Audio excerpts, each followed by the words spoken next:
Hello student, अभी हम लोग CNS physiology rapid revision discuss करने जा रहे हैं। पहला चीज़ जो आपको पढ़ना होगा वो है कि cells of the CNS. Cells of the CNS, आपको पता है कि सीएनएस में क्या क्या सेल्स होता है, न्यूरॉन्स होता है, ग्लियल सेल्स होता है। तो न्यूरॉन जो होता है ना, इसका नंबर जो होता है वो आपको नंबर ध्यान रखो। 100 बिलियंस न्यूरॉन हमारा सीएनएस पे होता है, 100 बिलियंस।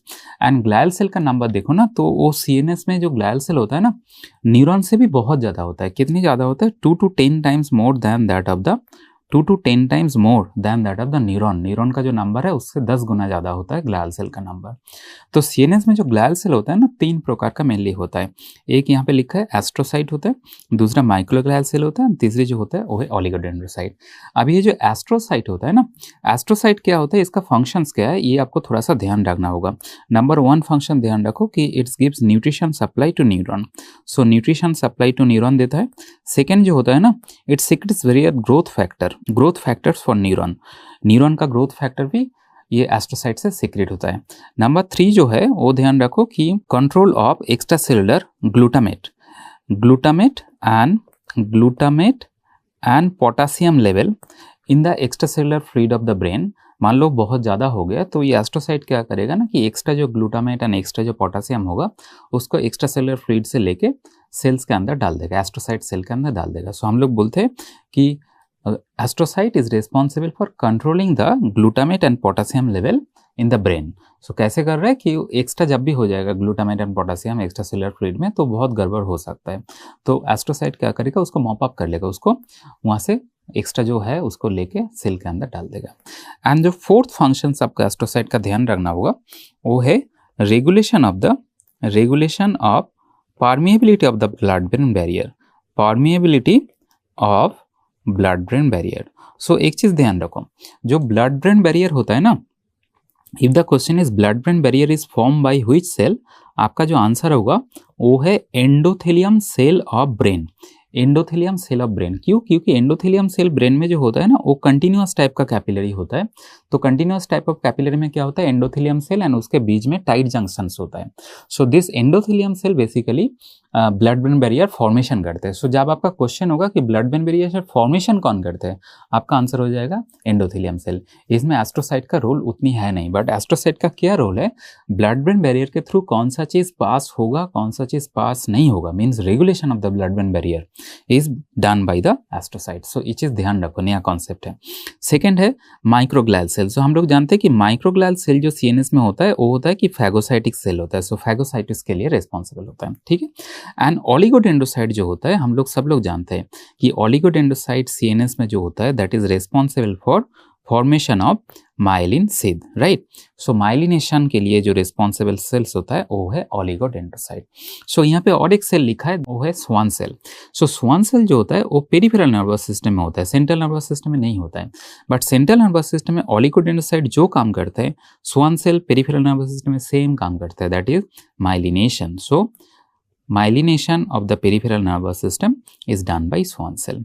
नाउ इसमें और एक चीज आपको एक्स्ट्रा ध्यान रखना होगा, वो क्या है कि सीएनएस में एक ओलिगोडेंड्रोसाइट लगभग 30 न्यूरॉन को माइलिनेशन देते हैं। क्या मतलब मान लो एक ओलिगोडेंड्रोसाइट सेल है, ओलिगोडेंड्रोसाइट विल फॉर्म माइलिनेशन। कितनी न्यूरॉन को माइलिनेशन दे सकते हैं? एक ओलिगोडेंड्रोसाइट अप टू 30 न्यूरॉन को, okay. Maximum it can go up to 50। एक ओलिगोडेंड्रोसाइट 50 न्यूरॉन को माइलिनेशन दे सकता है, बहुत ज़्यादा ओके एक्सटेंसिव माइलिनेशन होता है एक ओलिगोडेंड्रोसाइट से। बट पेरिफेरल नर्वस सिस्टम में देखो तो एक स्वान सेल क्या करेगा, एक ही न्यूरॉन को माइलिनेशन देगा। बहुत ही डेडिकेटेड, हाईली डेडिकेटेड सेल। एक स्वान सेल बोलेगा कि भैया मेरे को दूसरे किसी को नहीं देना है कुछ, ओके, मैं सिर्फ एंड सिर्फ एक के लिए डेडिकेटेड हूँ। एक न्यूरॉन को एक स्वान सेल एक न्यूरॉन को माइलिनेशन देगा, ठीक है। अब जब भी हम लोग माइलिनेशन का बात करते हैं, हम लोग को ये भी ध्यान रखना होगा कि जब माइलिनेशन डैमेज्ड हो जाता है उसको हम लोग क्या बोलते हैं, डीमाइलिनेटिंग डिजीज बोलते हैं। तो सेंट्रल नर्वस सिस्टम में जो डीमाइलिनेटिंग डिजीज होता है उसका टिपिकल एग्जाम्पल हम लोग देते हैं, that is multiple sclerosis. Multiple sclerosis में क्या होता है कि it's an autoimmune disease, means आपका बॉडी का जो टी सेल होगा वो सेल्फ टी सेल क्या करेगा, माइलिनेशन के अगेंस्ट में, माइलिनेशन जो माइलिन सीध होगा उसके अगेंस्ट में एंटीबॉडी प्रोडक्शन करेगा and then the myelination will be damaged and that is known as the demyelinating disease. तो डीमाइलिनेटिंग डिजीज होने से प्रॉब्लम क्या होगा, हम लोग जानते हैं कि माइलिनेशन जो होता है ना वो नर्व कंडक्शन, एक्शन पोटेंशियल का जो कंडक्शन वेलोसिटी होता है उसको रैपिड बना देता है। सो जब भी डीमाइलिनेशन हो जाएगा तो एक्शन पोटेंशियल का जो कंडक्शन वेलोसिटी था वो बहुत ही स्लो हो जाएगा।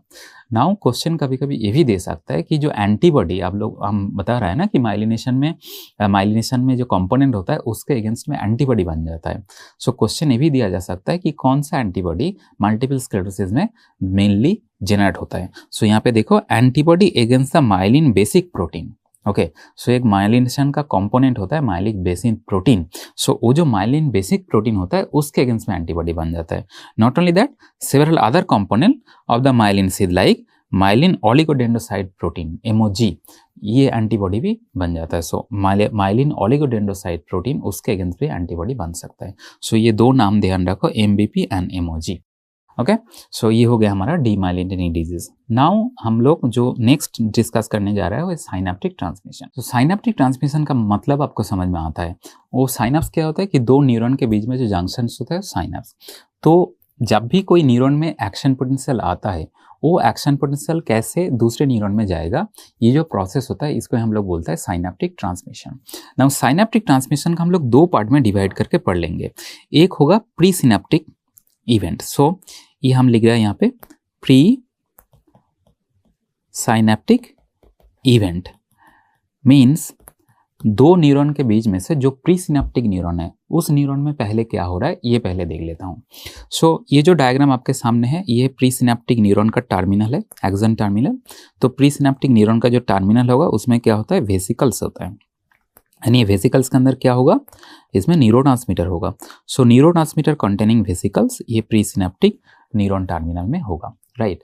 सो मेन काम जो होगा ना, ये जो न्यूरोट्रांसमीटर कंटेनिंग वेसिकल, इसको वेसिकल को रिलीज करना है। तो वो रिलीज कैसे होगा वही हम लोग देखने जा रहे हैं। सो पहला चीज क्या होगा, जब भी कोई एक्शन पोटेंशियल ये एक्सन टर्मिनल में आएगा, ये एक्शन पोटेंशियल जब भी आएगा तो एक्सन टर्मिनल का डीपोलराइजेशन होगा। डीपोलराइजेशन कैसे डीपोलराइजेशन होगा, हम लोग जानते हैं कि न्यूरॉन का जो एक्शन पोटेंशियल होता है वो एक्शन पोटेंशियल कौन सा आयन के कारण होता है, कौन सा आयन के कारण होता है, सोडियम आयन। सो सोडियम जब भी एक्शन पोटेंशियल एक्सन टर्मिनल में आएगा तो सोडियम एंट्री होगा। तो ये जो सोडियम एंट्री हो रहा है ना, ये कौन सा चैनल के थ्रू होता है, वोल्टेज गेटेड सोडियम चैनल के थ्रू होता है, which is very fast channel, हम लोग जानते हैं। सो जब भी सोडियम एक्सन टर्मिनल में आ जाएगा तो पॉजिटिव चार्ज एक्सन टर्मिनल में एक्युमुलेट हो जाएगा। तो ये जो पॉजिटिव चार्ज धीरे धीरे कलेक्ट हो रहा है, पॉजिटिव चार्ज जब भी सेल्स के अंदर एक्स्ट्रा कलेक्ट हो जाएगा उसका हम लोग क्या बोलते हैं, उसका हम लोग बोलते हैं डीपोलराइजेशन। सो एक्शन पोटेंशियल आने के बाद एक्सन टर्मिनल में डीपोलराइजेशन हो गया। अब जब भी डीपोलराइजेशन हो जाएगा, अब क्या होगा, इस जगह पे ये प्री सिनेप्टिक टर्मिनल में वोल्टेज गेटेड कैल्शियम चैनल होता है। सो ये वोल्टेज गेटेड कैल्शियम चैनल अभी ओपन होने लग जाएगा। सो CA.V। सो जब भी ये voltage gated calcium channel open होगा तो कैल्शियम सेल्स के अंदर, मतलब बेसिकली एक्सन टर्मिनल के अंदर आ जाएगा। Okay, so voltage gated calcium channel क्यों ओपन होगा, क्योंकि वोल्टेज चेंज हुआ है। कौन सा वोल्टेज, डीपोलराइजेशन हुआ है। नाउ ये जो कैल्शियम आ गया ना, ये अभी क्या करेगा, ये वेसिकल्स को पहले मेम्ब्रेन के पास में लेके आएगा। ओके, वेसिकल्स को मेम्ब्रेन के पास में लेके आने के बाद ये जो वेसिकल्स का जो मेम्ब्रेन होता है, वेसिकल्स का मेम्ब्रेन, प्री सिनेप्टिक मेम्ब्रेन, ये जो येलो कलर मेम्ब्रेन ये प्री सिनेप्टिक मेम्ब्रेन एंड ये जो ब्लू कलर मेम्ब्रेन ये वेसिकुलर मेम्ब्रेन, ये दोनों के बीच में फ्यूजन हो जाएगा। एंड जब भी ये दोनों के बीच में फ्यूजन हो जाएगा तो वेसिकल्स के अंदर जितने सारे न्यूरोट्रांसमीटर था वो न्यूरोट्रांसमीटर धीरे धीरे बाहर आने लग जाएगा। सो इसको ही हम लोग बोलते हैं कि neurotransmitter release from presynaptic terminal. So बहुत ही सिंपल प्रोसेस, एक्शन पोटेंशियल आया, डीपोलराइजेशन हो गया सोडियम के कारण। डीपोलराइजेशन के कारण क्या हो गया, कैल्शियम चैनल ओपन हो गया। कैल्शियम ओपन होने के बाद कैल्शियम जब भी एक्सन टर्मिनल में आया, ये वेसिकल्स को पास में लेके आ गया एंड वेसिकल का मेम्ब्रेन का फ्यूजन करके न्यूरोट्रांसमीटर को रिलीज कर दिया। ठीक है, अब इसके साथ साथ देखो, जो प्री सिनेप्टिक टर्मिनल होता है ना, इसमें एक पोटेशियम चैनल भी होता है। बट पोटेशियम चैनल जब भी ओपन होते हैं हम लोग क्या जानते हैं, पोटेशियम बाहर जाते हैं। नाउ एक टॉक्सिन का नाम ध्यान रखो, ये टॉक्सिन हमारा क्वेश्चन में आया था। वो टॉक्सिन का नाम होता है डेंड्रोटॉक्सिन। सो ये जो डेंड्रोटॉक्सिन होता है ना, ये क्या करता है, ये जो प्री सिनेप्टिक टर्मिनल में जो पोटेशियम चैनल होता है इसको क्लोज करा देता है। सो जब भी आप पोटेशियम चैनल को क्लोज कर दोगे तो एक्स्ट्रा पोटेशियम सेल्स के अंदर रह जाएगा, मीन्स एक्स्ट्रा पॉजिटिव चार्ज आपका एक्सन टर्मिनल में रहेगा। तो पॉजिटिव चार्ज एक्सन टर्मिनल में जब भी होएगा उसको हम लोग क्या बोलेंगे, डीपोलराइजेशन बोलेंगे। सो बेसिकली ये डेंड्रोटॉक्सिन क्या कर रहा है, पोटेशियम चैनल को क्लोज करने के कारण डीपोलराइजेशन कर दिया। एंड जब भी डीपोलराइजेशन हो गया तो कैल्शियम चैनल तो ओपन हो ही जाएगा, एंड कैल्शियम जब भी आएगा क्या होगा, न्यूरोट्रांसमीटर रिलीज होने लगेगा। सो इसीलिए हम लोग बोलते हैं कि जो डेंड्रोटॉक्सिन होता है ना, वो न्यूरोट्रांसमीटर रिलीज को एनहांस कर देता है। So it's a toxin, but ये टॉक्सिन जब भी आएगा एक्सन टर्मिनल में तो जो न्यूरोट्रांसमीटर रिलीज हो रहा था ना, वो बहुत ज़्यादा से ज़्यादा इंक्रीज होने लग जाएगा बिकॉज ऑफ डीपोलराइजेशन। समझ में आया? बट और भी कुछ टॉक्सिन का नाम हम लोग को ध्यान रखना होगा। अब देखो मैं क्या क्या लिख रहा हूँ। सो एक टॉक्सिन होता है जिसका नाम होता है सैक्सीटॉक्सिन। ओके, सैक्सीटॉक्सिन ये क्या करता है, जो वोल्टेज गेटेड सोडियम चैनल का नाम हम लोग लिए थे ना, उसको, सॉरी ये पॉजिटिव नहीं होगा, इसको क्लोज करा देते हैं, इसको बंद करा देते हैं। So it's an inhibitor of the voltage gated sodium channel. And similarly और एक टॉक्सिन का भी नाम ध्यान रखना होगा जिसका नाम होता है tetrodotoxin. Tetrodotoxin very very important. ये भी क्या करता है ना, वोल्टेज गेटेड सोडियम चैनल को क्लोज कर देते हैं। सो जब भी ये सैक्सीटॉक्सिन और टेट्रोडोटॉक्सिन पॉइजनिंग होगा तो उसमें क्या होगा, वोल्टेज गेटेड सोडियम चैनल को आपने क्लोज कर दिया तो सोडियम तो नहीं आएगा, सोडियम नहीं आएगा तो डीपोलराइजेशन नहीं होगा, डीपोलराइजेशन नहीं होगा तो कैल्शियम भी नहीं आएगा, कैल्शियम नहीं आएगा तो क्या होगा, न्यूरोट्रांसमीटर जो रिलीज हो रहा था वो न्यूरोट्रांसमीटर रिलीज बहुत ही डिक्रीज होने लग जाएगा। ओके, और एक टॉक्सिन का ध्यान रखो, जो ये वोल्टेज गेटेड कैल्शियम चैनल था इसको ब्लॉक कर देता है। So voltage gated calcium channel blockage के लिए जो टॉक्सिन हम लोग को ध्यान रखना होगा वो है ओमेगा कोनोटॉक्सिन। सो ओमेगा कोनोटॉक्सिन क्या करता है, ये वोल्टेज गेटेड कैल्शियम चैनल जो प्री सिनेप्टिक टर्मिनल में होता है उसको क्लोज कर देता है। एंड जब भी क्लोज करोगे फिर से डीपोलराइजेशन होने के बाद भी कैल्शियम चैनल खुल नहीं पाएगा, तो कैल्शियम चैनल ओपन नहीं होगा तो आपका न्यूरोट्रांसमीटर रिलीज भी कम हो जाएगा। ठीक है, सो ये हो गया प्री सिनेप्टिक टर्मिनल में क्या हो रहा है। So basically pre synaptic terminal में न्यूरोट्रांसमीटर रिलीज हो गया। अब न्यूरोट्रांसमीटर रिलीज होने के बाद पोस्ट सिनेप्टिक टर्मिनल में क्या होगा, पोस्ट सिनेप्टिक न्यूरॉन में क्या होगा वही हम लोग देखेंगे। एंड ये क्या होगा उसको हम लोग को ध्यान रखना होगा कि पोस्ट सिनेप्टिक टर्मिनल में जो फिनोमेना होता है उसका हम लोग बोलते हैं ईपीएसपी एंड आईपीएसपी। ठीक है, तो ये ईपीएसपी एंड आईपीएसपी क्या होता है, इसका कॉन्सेप्ट क्या है, एमसीक्यू में आता है बार बार, तो वही हम लोग अभी समझने जा रहा है। ठीक है, सो इसके लिए हम आपके सामने दो डायग्राम बनाए। सो आपका लेफ्ट साइड में जो डायग्राम मान के चलो कि ये है हमारा एक्साइटेटरी साइनेप्स। ओके, एंड आपका राइट साइड में जो डायग्राम इसको मान के चलो कि ये हमारा inhibitory kind of synapse. Okay, तो सेंट्रल नर्वस सिस्टम में जो एक्साइटेटरी साइनेप्स होता है तो उसमें कौन सा न्यूरोट्रांसमीटर रिलीज होता है, हम लोग जानते हैं कि प्री सिनेप्टिक टर्मिनल जो होगा उसका प्री सिनेप्टिक टर्मिनल में जो न्यूरोट्रांसमीटर होगा ना वो होगा ग्लूटामेट। ओके, सीएनएस का बात हो रहा है, ग्लूटामेट। एंड जो इनहिबिटरी साइनेप्स हमारा होता है सीएनएस में, उसमें जो न्यूरोट्रांसमीटर प्री सिनेप्टिक टर्मिनल में होगा वो क्या होगा बोलो। सो ये होगा हमारा गैबा, gamma amino butyric acid, and glycine भी हो सकता है, बट ग्लाइसिन जो होता है मेनली स्पाइनल कॉर्ड में होता है, गैबा जो होता है मेनली ब्रेन में होता है, कॉर्टेक्स में, सेरिब्रल कॉर्टेक्स में होता है, राइट। सो गैबा और ग्लाइसिन, बट व्हाटएवर, ग्लूटामेट हो गया एक्साइटेटरी के लिए एंड गैबा एंड ग्लाइसिन हो गया इनहिबिटरी के लिए। अब देखते हैं कि गाबा एंड ग्लूटामेट रिलीज होने के बाद पोस्ट सिनेप्टिक मेम्ब्रेन में क्या होता है एंड ग्लूटामेट रिलीज होने के बाद पोस्ट सिनेप्टिक मेम्ब्रेन में क्या होता है। ठीक है, सो पहले मान के चलो कि एक्साइटेटरी साइनेप्स में क्या हो रहा है ये पहले देख लेते हैं। सो जब भी प्री सिनेप्टिक टर्मिनल में एक्शन पोटेंशियल आएगा तो ग्लूटामेट रिलीज हो जाएगा, ये हम लोग ऑलरेडी देख चुका है। ग्लूटामेट रिलीज होने के बाद क्या होगा कि ग्लूटामेट का जो रिसेप्टर होता है ना, जो पोस्ट सिनेप्टिक मेम्ब्रेन में जो रिसेप्टर होता है वो रिसेप्टर के साथ ग्लूटामेट जाके बाइंड हो जाएगा। सो ग्लूटामेट रिसेप्टर के साथ बाइंड हो गया। अब ग्लूटामेट का क्या होता है ना, बहुत डिफरेंट टाइप का रिसेप्टर होता है। एक रिसेप्टर होता है जिसका हम लोग बोलते हैं मेटाबोट्रोपिक ग्लूटामेट रिसेप्टर। तो ये मेटाबोट्रोपिक ग्लूटामेट रिसेप्टर एक्टिवेट होने के कारण क्या होगा, सेल्स के अंदर कैल्शियम एंट्री हो जाएगा, उसके साथ साथ पोटेशियम चैनल जो होता है उसका क्लोजर भी हो जाएगा। सो मान लो ये पोटेशियम चैनल था, इसका क्लोजर भी हो जाएगा।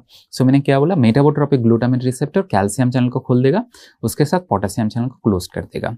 बट ग्लूटामेट का और भी रिसेप्टर होता है। क्या क्या और भी रिसेप्टर होता है, एक रिसेप्टर होता है जिसका नाम होता है एम्पा, AMPA, केमिकल नाम है तो पूरा नाम आपको ध्यान रखना जरूरी नहीं है, बट सोच के रखो कि ये है एम्पा एंड काइनेट, दोनों का ही सेम फंक्शन होता है कि ये रिसेप्टर जब भी एक्टिवेट होगा तो इसके थ्रू जो आयन सेल्स के अंदर आएगा ना वो है सोडियम आयन सेल्स के अंदर आ जाएगा। और एक टाइप का रिसेप्टर होता है ग्लूटामेट का, उसका नाम होता है NMDA, बहुत ही फेमस रिसेप्टर होता है NMDA। तो ये NMDA रिसेप्टर जब एक्टिवेट होगा ना, इस रिसेप्टर के थ्रू कैल्शियम भी सेल्स के अंदर आएगा एंड सोडियम भी सेल्स के अंदर आ जाएगा। सो क्या देखा, ग्लूटामेट का एक मेटाबोट्रॉपिक रिसेप्टर हम लोग देखा, जिसमें क्या हो रहा है, कैल्शियम आ रहा था एंड पोटेशियम चैनल क्लोज्ड हो गया। एम्पा एंड काइनेट रिसेप्टर ग्लूटामेट का जो है, उसके थ्रू कौन आ रहा था, सोडियम सेल्स के अंदर आ गया। एंड जो NMDA रिसेप्टर है, उसके थ्रू कौन कौन आया, कैल्शियम एंड सोडियम आ गया। बट अभी देखो, जो आयन सेल्स के अंदर आ रहा है वो है सोडियम एंड कैल्शियम, और दोनों भी एक साथ भी आ सकता है, सोडियम भी आ सकता है और सिर्फ कैल्शियम भी आ सकता है, और पोटेशियम चैनल का क्लोजर भी हो सकता है। बट जो भी हो, जो अल्टीमेट हो रहा है ना, वो क्या हो रहा है कि सेल्स के अंदर पॉजिटिव चार्ज एक्स्ट्रा आ गया। ओके, सोडियम आया, कैल्शियम आया, कोई भी आया, पॉजिटिव चार्ज तो आ गया ना, तो सेल्स के अंदर बेसिकली एक्स्ट्रा पॉजिटिव चार्ज आ गया और पोटेशियम चैनल क्लोजर भी हो जाएगा, तो क्या होगा, पॉजिटिव चार्ज रह जाएगा सेल के अंदर। सो बेसिकली जब भी ग्लूटामेट प्री सिनेप्टिक टर्मिनल से रिलीज होगा तो पोस्ट सिनेप्टिक मेम्ब्रेन में एक्स्ट्रा पॉजिटिव चार्ज आ जाएगा। तो एक्स्ट्रा पॉजिटिव चार्ज जब भी आता है उसका हम लोग क्या बोलते हैं, डीपोलराइजेशन बोलते हैं। नाउ ये जो डीपोलराइजेशन पोस्ट सिनेप्टिक मेम्ब्रेन में हो रहा है ना, इसको हम लोग बोलते हैं लोकल डीपोलराइजेशन। क्या मतलब हो गया, लोकल डीपोलराइजेशन मीन्स ये डीपोलराइजेशन न्यूरॉन के थ्रू बहुत दूर तक ट्रैवल नहीं हो पाएगा। लोकल मीन्स ये सेम जगह पे ही रह जाएगा। बट ये देखो, लोकल डीपोलराइजेशन क्या कर सकता है, इसको समझने के लिए आप मेरे को बताओ न्यूरॉन का RMP कितना होता है। सो हम लोग जानते हैं कि न्यूरॉन का जो RMP होता है -70। सो जितना ग्लूटामेट प्री सिनेप्टिक टर्मिनल से रिलीज होगा तो ये डीपोलराइजेशन धीरे धीरे बढ़ते जाएगा। मतलब क्या है, मीन्स मान लो ये -70 था, -70 से अभी -65 में जाएगा, -60 में जाएगा, -55 में जाएगा, ऐसे करके धीरे धीरे बढ़ते जाएगा।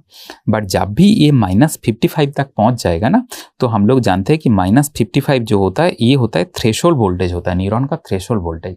थ्रेशोल्ड वोल्टेज का मतलब क्या होता है, जब वह -55 क्रॉस कर दोगे तो एक्शन पोटेंशियल जनरेट हो जाएगा।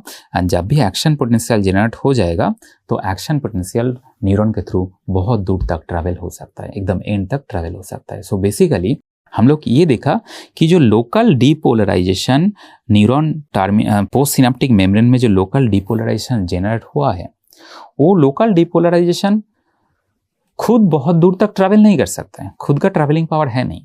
बट ये लोकल डीपोलराइजेशन धीरे धीरे बढ़ते बढ़ते जब भी थ्रेशोल्ड को क्रॉस कर लेगा तो एक्शन पोटेंशियल बन जाएगा। एंड एक्शन पोटेंशियल जब भी बन जाएगा, क्या होगा, एक्शन पोटेंशियल अभी बहुत दूर तक ट्रैवल कर सकता है। सो बेसिकली हम लोग ये बोल सकते हैं कि जो local depolarization post synaptic membrane में जेनरेट हुई है, ये लोकल डीपोलराइजेशन एक्साइटेटरी टाइप और इनहिबिटरी टाइप। एक्साइटेटरी टाइप, क्यों एक्साइटेटरी टाइप, बिकॉज ये एक्शन पोटेंशियल को जनरेट कर सकता है। ओके, इसीलिए एक्साइटेटरी बोला। सो ये एक्साइटेटरी पोटेंशियल कहाँ पे जनरेट हो रहा है, पोस्ट सिनेप्टिक मेम्ब्रेन में जनरेट हो रहा है। सो एक्साइटेटरी पोस्ट साइनेप्टिक पोटेंशियल, तो क्या बन गया, this is nothing but your EPSP। सो अभी समझ में आ रहा है। सो बेसिकली ग्लूटामेट रिलीज होने के कारण पोस्ट सिनेप्टिक मेम्ब्रेन में जो लोकल डीपोलराइजेशन हुआ है, ये लोकल डीपोलराइजेशन को हम लोग बोलते हैं excitatory post synaptic potential. Okay, now मैंने मान लो आपको क्वेश्चन पूछा कि मेरे को बताओ कि लोकल EPSP जो है, EPSP का आयनिक बेसिस कौन सा है, कौन सा आयन EPSP करा रहा है। सो आप इजीली बोल दोगे ना कि कैल्शियम एंट्री हुआ है, नहीं तो सोडियम एंट्री हो जाए तब भी EPSP बन सकता है, दोनों एंट्री हो जाए एक साथ तब भी EPSP हो सकता है, और नहीं तो जब क्लोजर ऑफ पोटेशियम चैनल भी हो जाए तब भी EPSP बन सकता है। So sodium entry, calcium entry, दोनों एक साथ एंट्री, नहीं तो पोटेशियम चैनल क्लोजर, कोई भी EPSP करा सकता है। समझ में आ गया। जब भी हम बोलेंगे कि EPSP होता है लोकल पोटेंशियल, तो लोकल पोटेंशियल का मीनिंग होता है, आपको याद रखना होगा, local potential means they are graded potential, they are non propagated potential and it does not follow all और none law. Okay, so action potential जो होता है ना, ये ऑल और नॉन लॉ को फॉलो करता है। एक्शन पोटेंशियल जो होता है ऑल और नॉन लॉ को फॉलो करता है। ओके, बट जो लोकल पोटेंशियल होता है ऑल और नॉन लॉ को फॉलो नहीं करता है।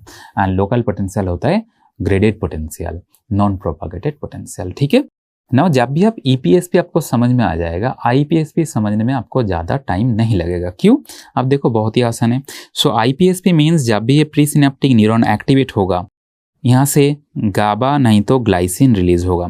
तो गाबा जब भी रिलीज होता है, हम लोग जानते हैं कि गाबा के लिए जो रिसेप्टर पोस्ट सिनेप्टिक टर्मिनल पे होता है वो होता है गाबा ए रिसेप्टर, और एक होता है गाबा बी रिसेप्टर। ऑल्दो गाबा सी बोल के भी एक रिसेप्टर है, सी का फंक्शन ए जैसा ही है, ए जैसा बराबरी है, तो इसीलिए सी लेके ज़्यादा आपको चिंता नहीं करना है। नाउ गाबा ए रिसेप्टर जब एक्टिवेट होता है, हम लोग जानते हैं कि इसके थ्रू क्लोराइड आयन सेल्स के अंदर घुस जाता है। एंड गाबा बी रिसेप्टर जब एक्टिवेट होता है, इसके थ्रू क्या होता है, पोटेशियम आयन बाहर जाने लग जाता है, पोटेशियम आयन बाहर जाने लग जाता है। So basically GABA A receptor chloride channel and GABA B receptor potassium channel, but potassium बाहर जाने लगता है। अब देखो, क्लोराइड सेल्स के अंदर आया और नहीं तो पोटेशियम बाहर गया, दोनों में ही बेसिकली क्या हो रहा है, क्लोराइड जब आ गया तो सेल्स के अंदर नेगेटिव चार्ज आने लग गया, ओके। और पोटेशियम जब बाहर जा रहा है ना, तब भी तो सेल्स से क्या हो रहा है, पॉजिटिव चार्ज लॉस हो रहा है। पॉजिटिव लॉस हो रहा है मीन्स क्या, अल्टीमेटली क्या हो रहा है, नेगेटिविटी क्रिएट हो रहा है। सो बेसिकली हम लोग बोलते हैं क्लोराइड सेल्स के अंदर घुस गया और नहीं तो पोटेशियम सेल्स के बाहर चले गए, दोनों में ही अल्टीमेटली जो रिजल्ट होगा ना वो है नेगेटिविटी। सेल्स के अंदर ज़्यादा से ज़्यादा नेगेटिविटी आ जाएगा। तो सेल्स के अंदर जब भी नेगेटिविटी आता है उसको हम लोग क्या बोलते हैं, उसको हम लोग बोलते हैं कि ये हो गया हमारा हाइपर पोलराइजेशन, इसको ही हम लोग बोलते हैं हाइपर पोलराइजेशन। तो ये जो हाइपर पोलराइजेशन जेनरेट हुई है, ये local hyper polarization, answer is yes, क्योंकि ये हाइपर पोलराइजेशन सेल्स मेम्ब्रेन के थ्रू ज़्यादा दूर तक ट्रैवल नहीं कर पाता है, इसलिए इसको हम लोग बोलते हैं local hyper polarization. Now local hyper polarization can it causes action potential, ये एक्शन पोटेंशियल को स्टिमुलेट कर सकता है क्या, आंसर कभी नहीं करेगा। क्यों, क्योंकि हाइपर पोलराइजेशन मीन्स आरएमपी ज़्यादा नेगेटिव में जा रहा है, बट एक्शन पोटेंशियल होने के लिए आपको क्या चाहिए, थ्रेशोल्ड वोल्टेज तक जाना चाहिए, पॉजिटिविटी के डायरेक्शन में जाना चाहिए। तो इसीलिए हम लोग बोलते हैं कि जो लोकल हाइपर पोलराइजेशन जेनरेट हुई है, ये local hyper polarization is a kind of inhibitory potential, ये कभी भी ट्रैवल ज़्यादा दूर नहीं कर सकते हैं। सो ये inhibitory post synaptic potential is this local hyperpolarization. So basically जो लोकल हाइपरपोलराइजेशन जेनरेट हुआ है इसका ही नाम होता है inhibitory post synaptic potential. So now मैंने आपको क्वेश्चन पूछा कि आईपीएसपी का आयनिक बेसिस मेरे को बता दो, तो आप क्या बोलोगे, क्लोराइड एंट्री, ओके। और क्या बोल सकते हो कि पोटेशियम एग्जिट, दोनों में ही क्या हो सकता है, आईपीएसपी बन सकता है। नाउ आईपीएसपी जब भी मैंने बोल दिया कि लोकल पोटेंशियल, क्या क्या प्रॉपर्टी लोकल पोटेंशियल का मेरे को ध्यान रखना होगा कि ये होता है graded potential, non propagated potential, does not follow all और नॉन लो। तो ये हो गया हमारा ईपीएसपी एंड आईपीएसपी का कॉन्सेप्ट, समझ में आ गया, ओके। अब आगे चलते हैं, आगे जाके जो सामने आया वो है somatosensory receptor. Now somatosensory receptor का एक क्लासिफिकेशन यहाँ पे लिखा है कि 5 different types of somatosensory receptor आपके सामने लिखा हुआ है। इसमें से जो मेकानो रिसेप्टर होता है इसको पहले ध्यान लगाओ। सो मेकानो रिसेप्टर का मतलब होता है कि ये जो सोमैटोसेंसरी रिसेप्टर ना, इसमें क्या होगा, जब भी मैकेनिकल डिफॉर्मेशन करोगे, ओके, मैकेनिकल डिफॉर्मेशन में ये एक्टिवेट हो जाता है। जैसे कि टैक्टाइल रिसेप्टर, जैसे कि टैक्टाइल रिसेप्टर जो होता है, ओके, टैक्टाइल रिसेप्टर, जो रिसेप्टर टच एंड प्रेशर से एक्टिवेट होता है, जो रिसेप्टर टच एंड प्रेशर से एक्टिवेट होता है उसका हम लोग बोलते हैं टैक्टाइल रिसेप्टर। सो जब भी कोई टच देते हो, जब भी कोई प्रेशर देते हो, तो क्या होता है, मैकेनिकल डिफॉर्मेशन हो रहा है रिसेप्टर का, ओके। सो मैकेनिकल डिफॉर्मेशन में ये रिसेप्टर एक्टिवेट हो जाते हैं, इसीलिए इसका हम लोग बोलते हैं टैक्टाइल रिसेप्टर, ठीक है। Second type of mechano receptor जो है, second type of mechano receptor जो है वो है आपका प्रोपायोसेप्टर, प्रोपायोसेप्टर्स। सो प्रोपायोसेप्टर्स के अंदर कौन कौन आएगा, मासल स्पिंडल होता है मेन प्रोपायोसेप्टर्स, गोल्जी टेंडन ऑर्गन भी आपको आ जाएगा, एंड आपका जॉइंट कैप्सूल रिसेप्टर जो है वो भी आपका आ जाएगा प्रोपायोसेप्टर के अंदर। प्रोपायोसेप्टर का मीनिंग तो आपको पता है कि द रिसेप्टर जो हमारा जॉइंट का पोजीशन सेंस ब्रेन में भेजता है, उस रिसेप्टर को हम लोग बोलते हैं प्रोपायोसेप्टर। मीन्स ये जॉइंट फ्लेक्शन में है कि एक्सटेंशन में है, ये जो जॉइंट, इसका जो इन्फॉर्मेशन जो रिसेप्टर के थ्रू हम लोग को मिलता है उसको हम लोग बोलते हैं प्रोपायोसेप्टर, ठीक है। अब थर्ड ग्रुप ऑफ में आ जाओ। थर्ड ग्रुप ऑफ जो प्रोपायोसेप्टर होता है वो उसमें लिखो कि वो है hair cells, hair cells of organ of Corti, वो भी सॉरी प्रोपायोसेप्टर नहीं, ये मेकानो रिसेप्टर हो गया, ठीक है। एंड फोर्थ जो मेकानो रिसेप्टर वो होगा हमारा नोसिसेप्टर, ओके। सो देख लो, सो मेकानो रिसेप्टर का बेसिकली 4 सब टाइप हम लोग लिख दिया। एक हो गया टैक्टाइल, एक हो गया प्रोपायोसेप्टर, एक हो गया हेयर सेल्स रिसेप्टर और एक हो गया नोसिसेप्टर। सो नोसिसेप्टर बेसिकली पेन रिसेप्टर, आपको पता है ये मैकेनिकल रिसेप्टर भी है, थर्मल रिसेप्टर भी है, केमिकल रिसेप्टर भी है, ओके, इसीलिए नोसिसेप्टर का हम लोग और एक ग्रुप पे भी डालते हैं, वो है पॉलीमोडल रिसेप्टर। पॉलीमोडल रिसेप्टर क्यों? So nociceptor is basically polymodal receptor. Polymodal receptor क्यों? क्योंकि नोसिसेप्टर जो होता है ना, वो हमारा मैकेनिकल स्टिमुलस से भी एक्टिवेशन हो सकता है, ओके, ये थर्मल स्टिमुलस से भी एक्टिवेशन हो सकता है, और ये केमिकल स्टिमुलेशन से भी एक्टिवेशन हो सकती है। इसीलिए हम लोग बोलते हैं कि नोसिसेप्टर जो होता है it can be activated by multiple modalities, इसलिए पॉली मॉडल हो गया, ठीक है। सो ये गया नोसिसेप्टर। अब आ जाओ थार्मोरिसेप्टर। सो थार्मोरिसेप्टर जो है हम लोग जानते हैं कि ऑब्वियसली ये टेम्परेचर से एक्टिवेट होगा। इसका दो सब टाइप होता है, एक होता है कोल्ड थार्मोरिसेप्टर और एक होता है वार्म थार्मोरिसेप्टर। सो जो कोल्ड थार्मोरिसेप्टर होता है इसका जो एक्टिवेशन रेंज होता है ना 10 डिग्री सेंटीग्रेड से लेकर 40 डिग्री सेंटीग्रेड टेम्परेचर में ये एक्टिवेशन होता है, ओके। एंड जो वार्म रिसेप्टर जो होता है इसका एक्टिवेशन होता है 30 डिग्री सेंटीग्रेड से लेकर 49 डिग्री सेंटीग्रेड तक ये रिसेप्टर एक्टिव रहता है। बट जो एमसीक्यू आपका ऑलरेडी आ चुका है ना कि ये जो है कोल्ड रिसेप्टर है इसका मैक्सिमम एक्टिवेशन कौन सा टेम्परेचर में होता है, 24 डिग्री सेंटीग्रेड में मैक्सिमम टेम्परेचर, ओके। एंड जो वार्म रिसेप्टर होता है इसका मैक्सिमम एक्टिवेशन कौन सा टेम्परेचर में होता है, 45 डिग्री सेंटीग्रेड में मैक्सिमम एक्टिवेशन होता है। ये दोनों इन्फॉर्मेशन एमसीक्यू के लिए ध्यान रखो, ओके। अब देखो, सो ये जो दोनों रिसेप्टर मैंने लिखा cold receptor and warm receptor, temperature range मैंने लिख दिया। सो क्वेश्चन दिमाग पे ये आ रहा है कि जब टेम्परेचर 10 डिग्री से नीचे आ जाता है तो कौन सा रिसेप्टर एक्टिवेट हो जाएगा, और नहीं तो टेम्परेचर मान लो 50 डिग्री से ज़्यादा हो गया तो कौन सा रिसेप्टर एक्टिवेट हो जाएगा, आपका नोसिसेप्टर एक्टिवेट हो जाएगा। सो मैंने आपको बोल रहा था ना कि nociceptor thermal receptor thermal stimulus से भी एक्टिवेशन हो सकता है। सो कौन सा thermal stimulus, if the temperature is very very low 10 degree से नीचे, और if the temperature is greater than 50 degree, तो ये नोसिसेप्टर पेन रिसेप्टर हमारा बॉडी में एक्टिवेट होने लगेगा, ठीक है। सो ये हो गया हमारा थार्मोरिसेप्टर। अब फोटोरिसेप्टर, फोटोरिसेप्टर का और एक नाम होता है इलेक्ट्रोमैग्नेटिक रिसेप्टर, इसका और एक रिसेप्टर का नाम होता है इलेक्ट्रोमैग्नेटिक रिसेप्टर। एंड इसका एग्जांपल्स कौन होगा, obviously rods and cones cells जो होता है वो हमारा फोटोरिसेप्टर का एग्जांपल। एंड केमोरिसेप्टर का एग्जांपल्स कौन होगा, केमिकल सेंस केमोरिसेप्टर का एग्जांपल्स होगा, जो हमारा स्मेल सेंसेशन होता है एंड जो हमारा टेस्ट सेंसेशन होता है वो हमारा केमोरिसेप्टर का एग्जांपल होता है। सो बेसिकली पॉलीमोडल रिसेप्टर जो है ऑलरेडी हम लोग डिस्कस कर चुके हैं, nociceptor. So nociceptor can be activated by 3 mechanical, thermal, chemical. अब आ जाओ ये नोसिसेप्टर का थोड़ा सा डिटेलिंग देख लेते हैं। सो अब लोग पहली बात कर चुके हैं कि जो नोसिसेप्टर होता है that is a receptor for pain. अब गाइटन का फिजियोलॉजी बुक में देखोगे ना तो लिखा है कि नोसिसेप्टर जो होता है वो कहाँ पे लोकेटेड होता है, लिखा है कि फ्री नर्व एंडिंग में होता है। So basically nociceptor they are located at the level of free nerve ending पे होता है। नाउ रिसेंट कॉन्सेप्ट बोल रहा है कि ये जो फ्री नर्व एंडिंग ना, फ्री नर्व एंडिंग का मतलब क्या है कि न्यूरॉन का जो एंडिंग जहाँ पे माइलिनेशन नहीं है, बेयर, ओके, खाली, that is the free nerve ending.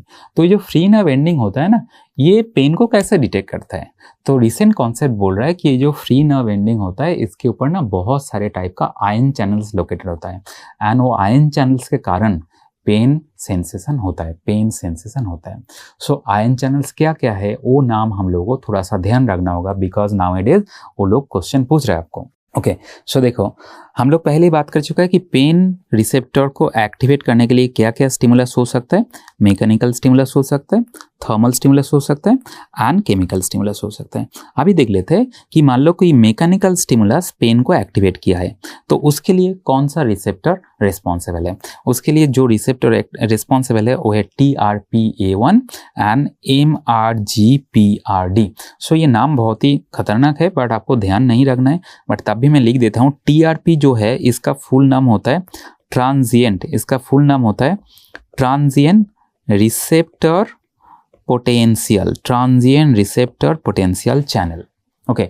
ये TRP चैनल का बहुत सारा सब वेराइटी है, A, T, M, बट ध्यान रखो कि मैकेनिकल पेन जब भी आ रहा है तो उसके लिए जो TRP चैनल रिस्पॉन्सिबल है TRPA1। सो मान लो ऐसे करके मैं मार रहा हूँ तो आपको पेन हो रहा है ना, तो ये पेन फीलिंग क्यों हो रहा है, बिकॉज TRPA1 जो रिसेप्टर है फ्री नर्व एंडिंग में वो एक्टिवेट हो गया। नाउ ये जो MRGPR इसका नाम होता है Mas related G protein couple receptor, Mas related G protein couple receptor, D सब टाइप।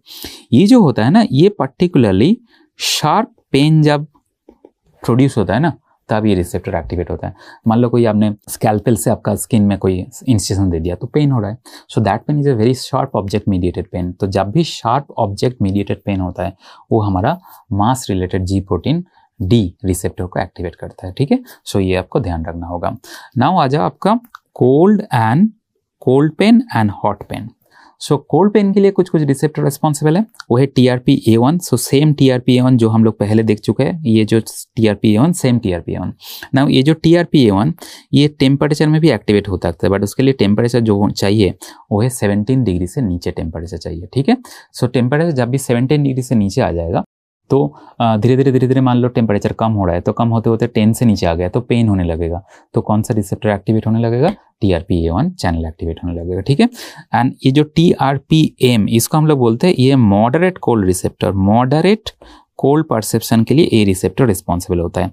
एंड इसका जो टेम्परेचर रेंज होगा 8 to 28 डिग्री सेंटीग्रेड टेम्परेचर में एक्टिवेट रहता है, ठीक है। उसके साथ आ जाओ TRPV1। तो ये जो TRPV1 है बहुत ही इंपॉर्टेंट रिसेप्टर होता है, क्योंकि इसको एक्टिवेट होने के लिए टेम्परेचर जो चाहिए वो 43 डिग्री से ज़्यादा, 43 डिग्री से ज़्यादा टेम्परेचर चाहिए, ओके। और भी कुछ कारण में एक्टिवेट हो सकता है। वो क्या है? H+ आयन भी ये रिसेप्टर को एक्टिवेट कर सकता है।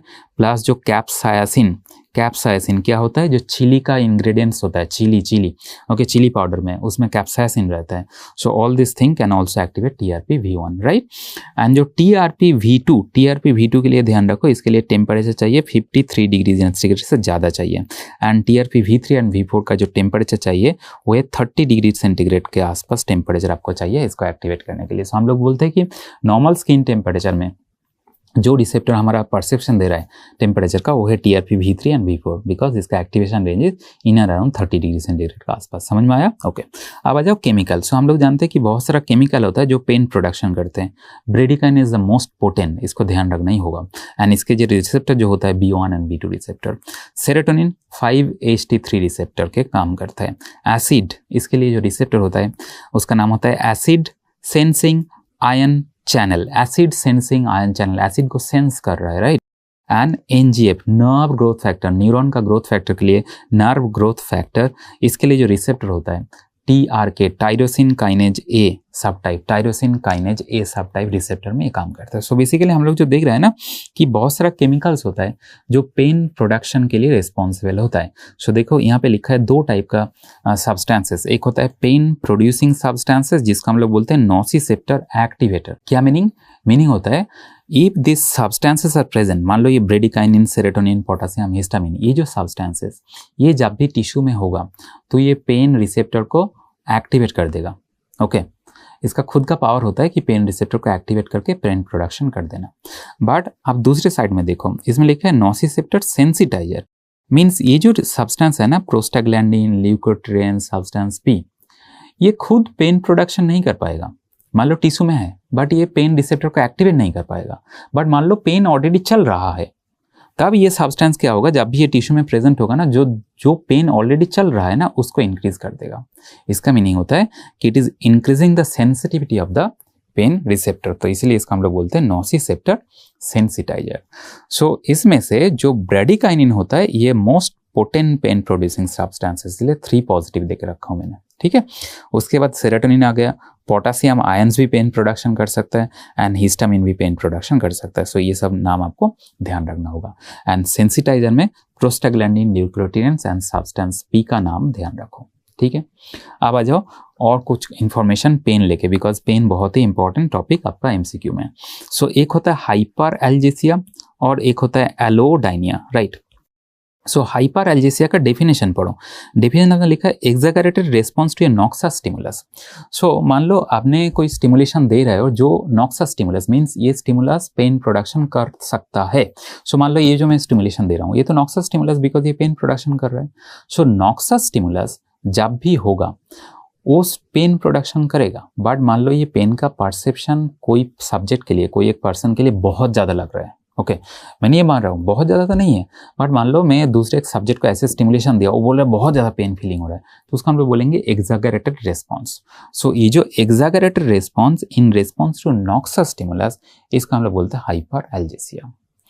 और सेकेंड में आ जाए एलोडाइनिया। इसमें क्या हो रहा है? Pain in response to normally innocuous stimulus means जो स्टिमुलस बिनाइन है, वो स्टिमुलस का पेन प्रोडक्शन करने का पावर नहीं है, ओके, क्षमता नहीं है उतना पेन प्रोडक्शन करे। लाइक फॉर एग्जांपल, मान लो मैंने आपको टच दे रहा हूँ, तो टच में तो पेन नहीं होना चाहिए ना। मान लो मैं थोड़ा सा ल्यूक वार्म वाटर, ओके, गुनगुना जो पानी होता है ना, गुनगुना पानी का मैंने दे दिया आपको, तो उसमें क्या होगा कि आपको पेन प्रोडक्शन तो नहीं होगा ना। बट मान लो कोई सब्जेक्ट का आपने वो दिया, हमने टच दे रहा हूँ, नहीं तो वार्म वाटर दे रहा हूँ, तो बोल रहे बहुत पेन हो रहा है बॉडी में। So that is a kind of sensation which is known as a allodynia. So इसीलिए मैंने यहाँ पे लिखा कि एलोडाइनिया क्या होता है कि एक sensation of pain in response to normal innocuous stimulus, जो पेन प्रोडक्शन नहीं कर सकता है नॉर्मली, बट वो भी पेन प्रोडक्शन कर दिया, तो एलोडाइनिया हो गया। एंड जो सब्सटेंस जो स्टिमुलस पेन प्रोडक्शन कर सकता है, वो पेन प्रोडक्शन कर रहा है बट बहुत ज़्यादा फीलिंग हो रहा है किसी को, तो उसका हम लोग बोलेंगे हाइपरएल्जेसिया। ओके, दोनों का जो कॉज होता है increase sensitivity to nociceptive fibre. ठीक है, अब जो नेक्स्ट लिखा है कि pain insensitive structure in the brain, तो यहाँ पे ध्यान लगा, brain parenchyma, ependyma, choroid plexus, pia mater and arachnoid mater, इसमें कोई भी pain, this is pain insensitive structure, means इसको स्टिमुलेट करो तो पेन नहीं होगा, बट डूरा मैटर इसमें नहीं है, ये ध्यान लगाओ। So dura mater basically pain sensitive structure in the brain, so इसको आपको ध्यान रखना होगा। ओके, अब लास्ट जो थिंग आपको पढ़ना होगा, लास्ट जो टॉपिक आपको पढ़ना होगा पेन में, वो है गेट कंट्रोल थ्योरी। सो गेट कंट्रोल थ्योरी क्या होता है, ये थ्योरी क्या होता है, उससे पहले आ जाओ कि जो दो साइंटिस्ट ये डिस्कवर किया था उसका नाम याद रखो, मेल्जैक एंड वॉल। ये दो साइंटिस्ट का नाम जो पहली बार ये gate control theory of pain propose किया था। Okay, and because of this gate control theory by Melzack and Wall, they were awarded Nobel prize मिला था। ओके, सो नोबेल प्राइज मिला था, तो इसलिए मेरे को ध्यान रखना ही होगा, एमसीक्यू में दे सकते हैं। अब देखो, ये जो डायग्राम आपके सामने, ये जो बॉक्स आपको दिख रहा है ना, this is the part of the spinal cord, ये स्पाइनल कॉर्ड का पार्ट मान के चलो। अब पेन कौन सा फाइबर से कैरी होता है, याद करके बता सकते हो? सो हम लोग जानते हैं कि ए डेल्टा फाइबर जो होता है एंड जो सी फाइबर जो होता है, ये दोनों फाइबर पेन कैरी करता है। सो मान लो मैंने ए डेल्टा नहीं तो सी फाइबर को स्टिमुलेट किया, तो क्या होगा, इसी से ए डेल्टा एंड सी फाइबर आएगा, आके स्पाइनल कॉर्ड में एंट्री मार लेगा। ठीक है ना, स्पाइनल कॉर्ड में आके क्या करेगा, ये जो A delta and C fibre, ये सेकेंड ऑर्डर न्यूरॉन में साइनप्स बनाएगा, एंड ये सेकेंड ऑर्डर न्यूरॉन डायरेक्टली हमारा थैलेमस तक पहुंच जाएगा, एंड थैलेमस में जाके ये पेन परसेप्शन, पेन का सेंसेशन देगा। ओके, सो क्या मैंने बोला, so A delta fibre and C fibre जो है वो फर्स्ट ऑर्डर न्यूरॉन है, वो आके क्या किया, स्पाइनल कॉर्ड में एंट्री हो गया। स्पाइनल कॉर्ड में आके ये blue colour neuron second order neuron, इसको स्टिमुलेशन दिया, एंड ब्लू कलर न्यूरॉन जाके थैलेमस को स्टिमुलेशन किया। थैलेमस के बाद कॉर्टेक्स में जाएगा, बट एनीवे थैलेमस में जब भी जाएगा पेन का परसेप्शन शुरू हो जाएगा। अब क्या है कि ये जो स्पाइनल कॉर्ड जहाँ पे ये ए डेल्टा सी फाइबर जाके साइनप्स बना रहा है ना, ये सेम जगह पे और एक न्यूरॉन होता है। ओके, और एक न्यूरॉन होता है, इस न्यूरॉन को हम लोग बोलते हैं इंटर न्यूरॉन, इसका नाम होता है जी न्यूरॉन। ओके, जेलाटिनोसा न्यूरॉन, जी न्यूरॉन। तो ये जो जी न्यूरॉन होता है ना, it's an inter neuron, and ये जी न्यूरॉन इनहिबिटरी होता है। इनहिबिटरी मीन्स जब भी ये जी न्यूरॉन को आप स्टिमुलेशन दोगे तो इस जगह पे okay inhibitory neurotransmitter like glycine को रिलीज कर देगा, एंड जब भी ग्लाइसिन रिलीज होगा तो क्या होगा, ये जो सेकेंड ऑर्डर न्यूरॉन वो इनहिबिट हो जाएगा। तो सेकेंड ऑर्डर न्यूरॉन इनहिबिट हो जाएगा तो आपका जो पेन परसेप्शन हो रहा था वो क्या होगा, डिक्रीज हो जाएगा। अब देखो, ये जो जी न्यूरॉन होता है ना, G neuron, okay, gelatinosa neuron, इस न्यूरॉन को स्टिमुलेशन देता है, कौन देता है, A beta fibre. So A beta fibre का क्या रोल होता है, A beta fibre is responsible for pain, touch and pressure. Okay, so जब टच एंड प्रेशर आप देते हो सेंसेशन, टच एंड प्रेशर को कैरी करने के लिए ए बीटा फाइबर होता है। सो जब भी आप ए बीटा फाइबर को स्टिमुलेशन दोगे तो ये फाइबर भी स्पाइनल कॉर्ड में एंट्री होगा, एंड स्पाइनल कॉर्ड में एंट्री होने के बाद ये भी हमारा सेकेंड ऑर्डर न्यूरॉन में साइनप्स बनाएगा, and then second order neuron आपका थैलेमस तक जाएगा, वो तो है, बट ये ए बीटा फाइबर से एक ब्रांचिंग आएगा जो आके जी न्यूरॉन को स्टिमुलेशन देने लग जाएगा। सो क्या हो गया, जब भी आपने ए बीटा फाइबर को स्टिमुलेशन दिया तो ए बीटा फाइबर आके जी न्यूरॉन को स्टिमुलेशन देने लगा। जब भी जी न्यूरॉन को स्टिमुलेशन दिया तो जी न्यूरॉन जाके second order neuron of pain fibre को इनहिबिट कर दिया, एंड जब भी second order neuron of pain fibre को इनहिबिट कर दिया तो आपका पेन सेंसेशन क्या हो जाएगा, कम हो जाएगा। ये जो थ्योरी है इसको ही हम लोग बोलते हैं gate control theory. So basically एक बहुत अच्छे से ध्यान लगाओ। सो जब आपने ए डेल्टा फाइबर को स्टिमुलेशन दिया, ए डेल्टा फाइबर को आपने स्टिमुलेशन दिया, ए डेल्टा फाइबर आके सेकेंड ऑर्डर न्यूरॉन को स्टिमुलेशन दिया, पेन परसेप्शन हो गया। मीन्स जब ओनली ए डेल्टा और सी फाइबर इज एक्टिव तो जो गेट है वो गेट हो गया ओपन, तो गेट ओपन हो गया मीन्स आपका पेन परसेप्शन हो गया। ओके, सो सिर्फ एंड सिर्फ ए डेल्टा सी फाइबर को स्टिमुलेशन किया तो गेट ओपन है, गेट ओपन होगा तो सेकेंड ऑर्डर न्यूरॉन एक्टिवेट होकर पेन परसेप्शन होगा। बट मान लो मैंने साथ साथ ए बीटा फाइबर को स्टिमुलेशन दिया। सो जब भी ए बीटा फाइबर को साथ साथ स्टिमुलेशन देंगे तो जी न्यूरॉन एक्टिवेट होके जो गेट था इस गेट को क्लोज कर देगा, सेकेंड ऑर्डर न्यूरॉन को इनहिबिट कर देगा। सो इसलिए हम लोग बोलते हैं ए बीटा फाइबर को जब भी आप स्टिमुलेशन दे दोगे तो क्या होगा, आपका गेट क्लोज्ड हो जाएगा।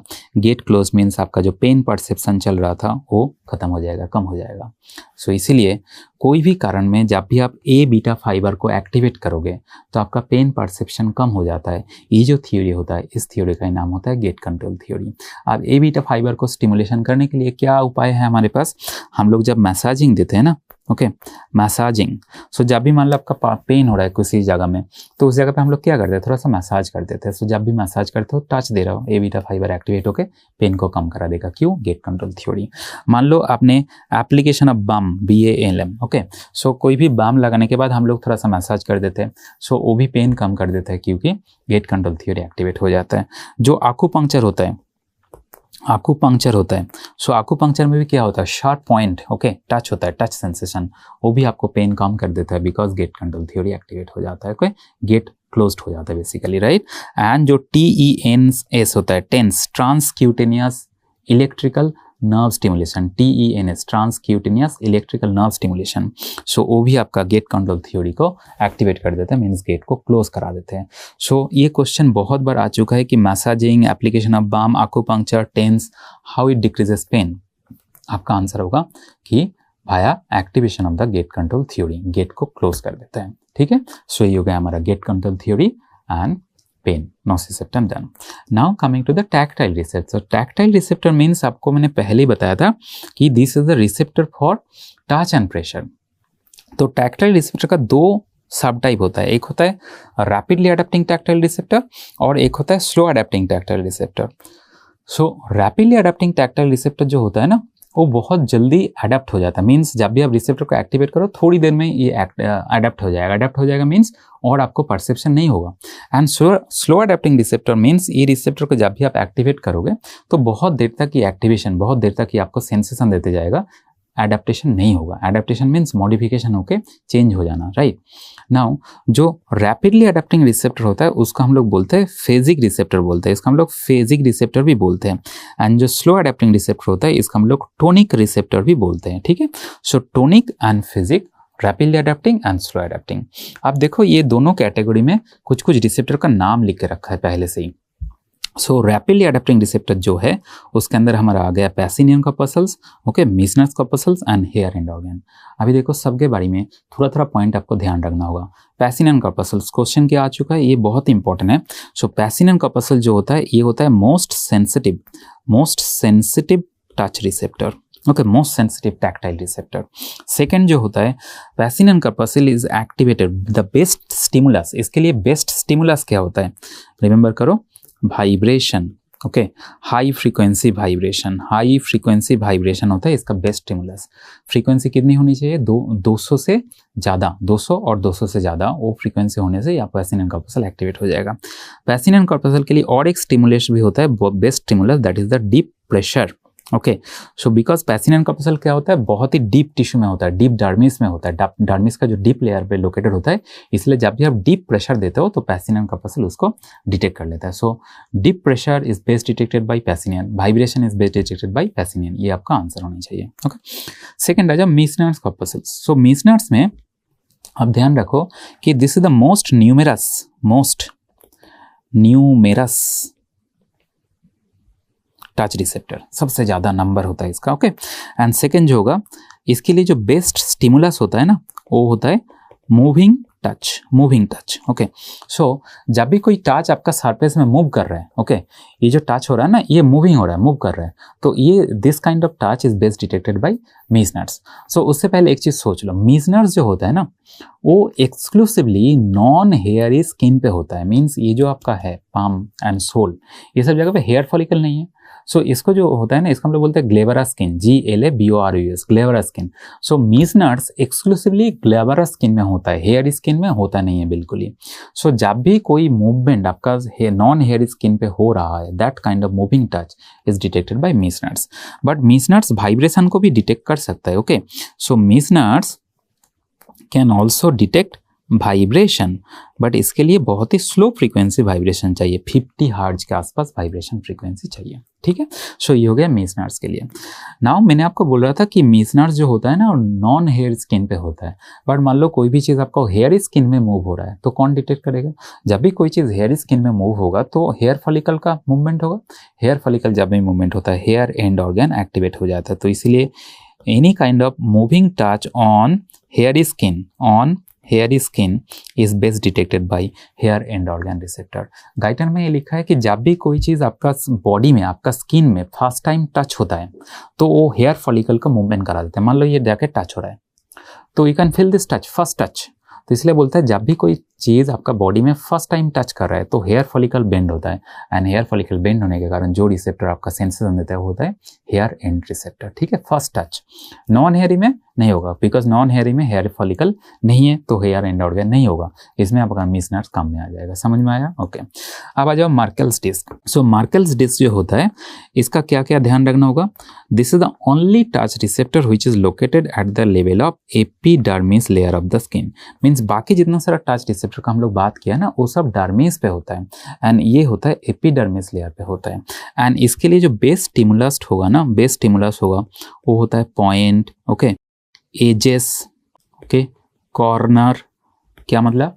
मान लो मैंने आपका स्किन में ये टच करा रहा हूँ, so this is sharp point, sharp touch.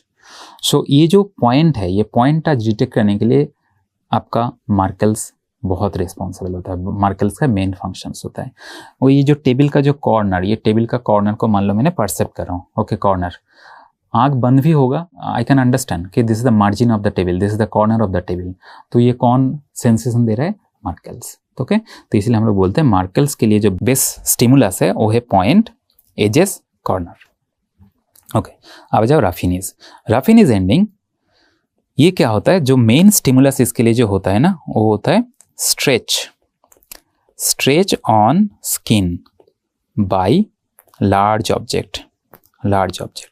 कोई भी लार्ज ऑब्जेक्ट आप स्किन पे रखोगे तो स्किन का स्ट्रेच हो जाएगा।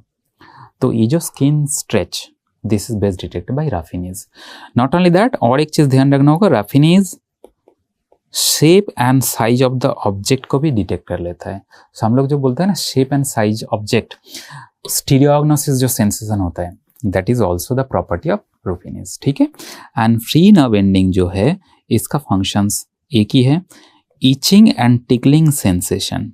ईचिंग एंड टिकलिंग सेंसेशन जो होता है, इसका डिटेक्ट करने के लिए फ्री नर्व एंडिंग होता है। ठीक है, सो ये देखो बहुत ही इंपॉर्टेंट स्लाइड है, बहुत सारा इंफॉर्मेशन है, and all information are important for your MCQ. Now ये टैक्टाइल रिसेप्टर का लास्ट जो पॉइंट आपको ध्यान रखना होगा, एक इंपॉर्टेंट कॉन्ट्रोवर्शियल क्वेश्चन होता है, वो है 2 पॉइंट डिस्क्रिमिनेशन जो होता है। 2 पॉइंट डिस्क्रिमिनेशन जो होता है वो कौन सा रिसेप्टर का फंक्शंस है? वो है मार्केल्स का फंक्शंस। इसमें कंट्रोवर्सी है, बट अभी के लिए ध्यान रखो, मेन लेक्चर में मैंने एक्सप्लेनेशन दिया क्यों ये मार्केल्स आंसर है। और एक जो होता है reading of Braille reading, right, Braille reading भी जो होता है वो भी मेन फंक्शंस जिसका होता है वो है मार्केल्स का। ओके, ऑल्दो मीजनर्स का भी फंक्शंस होता है, but main functions Braille reading में जो इसका होता है वो है Merkel's. So 2 point discrimination as well as Braille, दोनों का ही मेन रिसेप्टर कौन है? मार्केल्स। ठीक है, ओके, अब आगे आ जाओ। आगे आके हमारे सामने आ गया प्रोपायोसेप्टर। सो मैंने आपको बोला था प्रोपायोसेप्टर मीन्स जॉइंट पोजीशंस को सेंस करने के लिए, जॉइंट का पोजीशन को सेंस करने के लिए जो रिसेप्टर होता है, मेन होता है मसल स्पिंडल और एक होता है गोल्जी टेंडन ऑर्गन। आप पहले देखते हैं मसल स्पिंडल को। ओके, सो जो डायग्राम आपके सामने है, इस डायग्राम को पहले देखो। सो ये ऑरेंज कलर लाइन आपको दिख रहा है, ये जो ऑरेंज कलर लाइन है बेसिकली एक स्केलेटल मसल का डायग्राम है। सो ये जो होल डायग्राम ये है स्केलेटल मसल का डायग्राम, ये इसका टेंडन, ये टेंडन एरिया एंड ये हो गया हमारा मेन मसल बेली, मेन मसल बल्क हो गया। तो आपको ये देखने के लिए मिल रहा है कि जो मसल का जो मेन बेली, जो मसल का मेन बल्क, उस जगह पे एक स्पिंडल शेपेड व्हाइट कलर का स्ट्रक्चर मैंने ड्रॉ करके रखा हूँ। ये जो स्पिंडल शेपेड व्हाइट कलर का स्ट्रक्चर, ये एक नहीं बहुत सारे होता है बट मैंने एक को ड्रॉ किया। ये जो spindle shaped white colour structure यही है हमारा मसल स्पिंडल। ओके, सो मसल स्पिंडल बेसिकली क्या है? ये है सेंसरी रिसेप्टर, ये सेंसरी रिसेप्टर। सो मसल स्पिंडल जो व्हाइट कलर स्ट्रक्चर आपको यहाँ पे दिख रहा है, इसमें भी तो फाइबर है ना, तो ये मसल का ही फाइबर है, बट ये फाइबर एंड बाहर का जो ऑरेंज कलर फाइबर, दोनों में थोड़ा सा डिफरेंस है। क्या डिफरेंस है? सो जो मसल स्पिंडल का जो फाइबर है ना, इसका कॉन्ट्रैक्टाइल प्रॉपर्टी नहीं होता है, ये कॉन्ट्रैक्ट नहीं कर पाता है। क्यों? क्योंकि इसमें एक्टिन मायोसिन कम होता है। सो ये जो फाइबर जो मसल स्पिंडल पे है, इसको हम लोग बोलते हैं इंट्राफ्यूजल फाइबर। सो इंट्राफ्यूजल फाइबर नॉन कॉन्ट्रैक्टाइल, ठीक है। और इंट्राफ्यूजल फाइबर और मसल स्पिंडल के बाहर जो फाइबर हमको देखने के लिए मिल रहा है, जो ऑरेंज कलर फाइबर, ये होता है असली contractile fibre of muscle. So muscle का जो कॉन्ट्रैक्शन होता है ना, वो बेसिकली ये जो ऑरेंज कलर फाइबर का कॉन्ट्रैक्शन के कारण, एंड इसको हम लोग बोलते हैं extrafusal fibre, extrafusal fibre. So extrafusal fibre जो होता है ये बेसिकली आपका कॉन्ट्रैक्टाइल फाइबर होता है। समझ में आ गया? ओके, अब देखो ये जो एक्स्ट्रा फ्यूजल फाइबर, इसमें जो इफरेंट सप्लाई होता है, क्या मैंने बोला? इफरेंट। सो एक्स्ट्रा फ्यूजल फाइबर में जो इफरेंट सप्लाई होता है वो है कौन सा neuron? Alpha motor neuron. So alpha motor neuron is the efferent to extrafusal fibre. So जब भी ये अल्फा मोटर न्यूरॉन एक्टिवेट होगा तो एक्स्ट्रा फ्यूजल फाइबर स्टिमुलेट होकर कॉन्ट्रैक्शन होना शुरू हो जाएगा। बट और एक इफरेंट भी मसल्स पे, स्केलेटल मसल्स पे होता है, वो देख लो कौन सा। सो और एक जो स्केलेटल मसल में इफरेंट होता है वो होता है A gamma type of efferent, A gamma. But ये जो ए गैमा न्यूरॉन होता है, ये सप्लाई कहाँ पे देता है? ये सप्लाई देता है सिर्फ एंड सिर्फ मसल स्पिंडल को, मीन्स इंट्राफ्यूजल फाइबर को। सो ये जो A gamma neuron, this is also efferent, ध्यान रखो। सो मसल में, स्केलेटल मसल में दो इफरेंट आ गया है। एक इफरेंट है जो एक्स्ट्रा फ्यूजल को सप्लाई दे रहा है, जो मसल का कॉन्ट्रैक्ट होने में हेल्प कर रहा है, और एक इफरेंट हो गया जो मसल स्पिंडल को सप्लाई दे रहा है, जो नॉन कॉन्ट्रैक्टाइल है, वो है ए गैमा इफरेंट।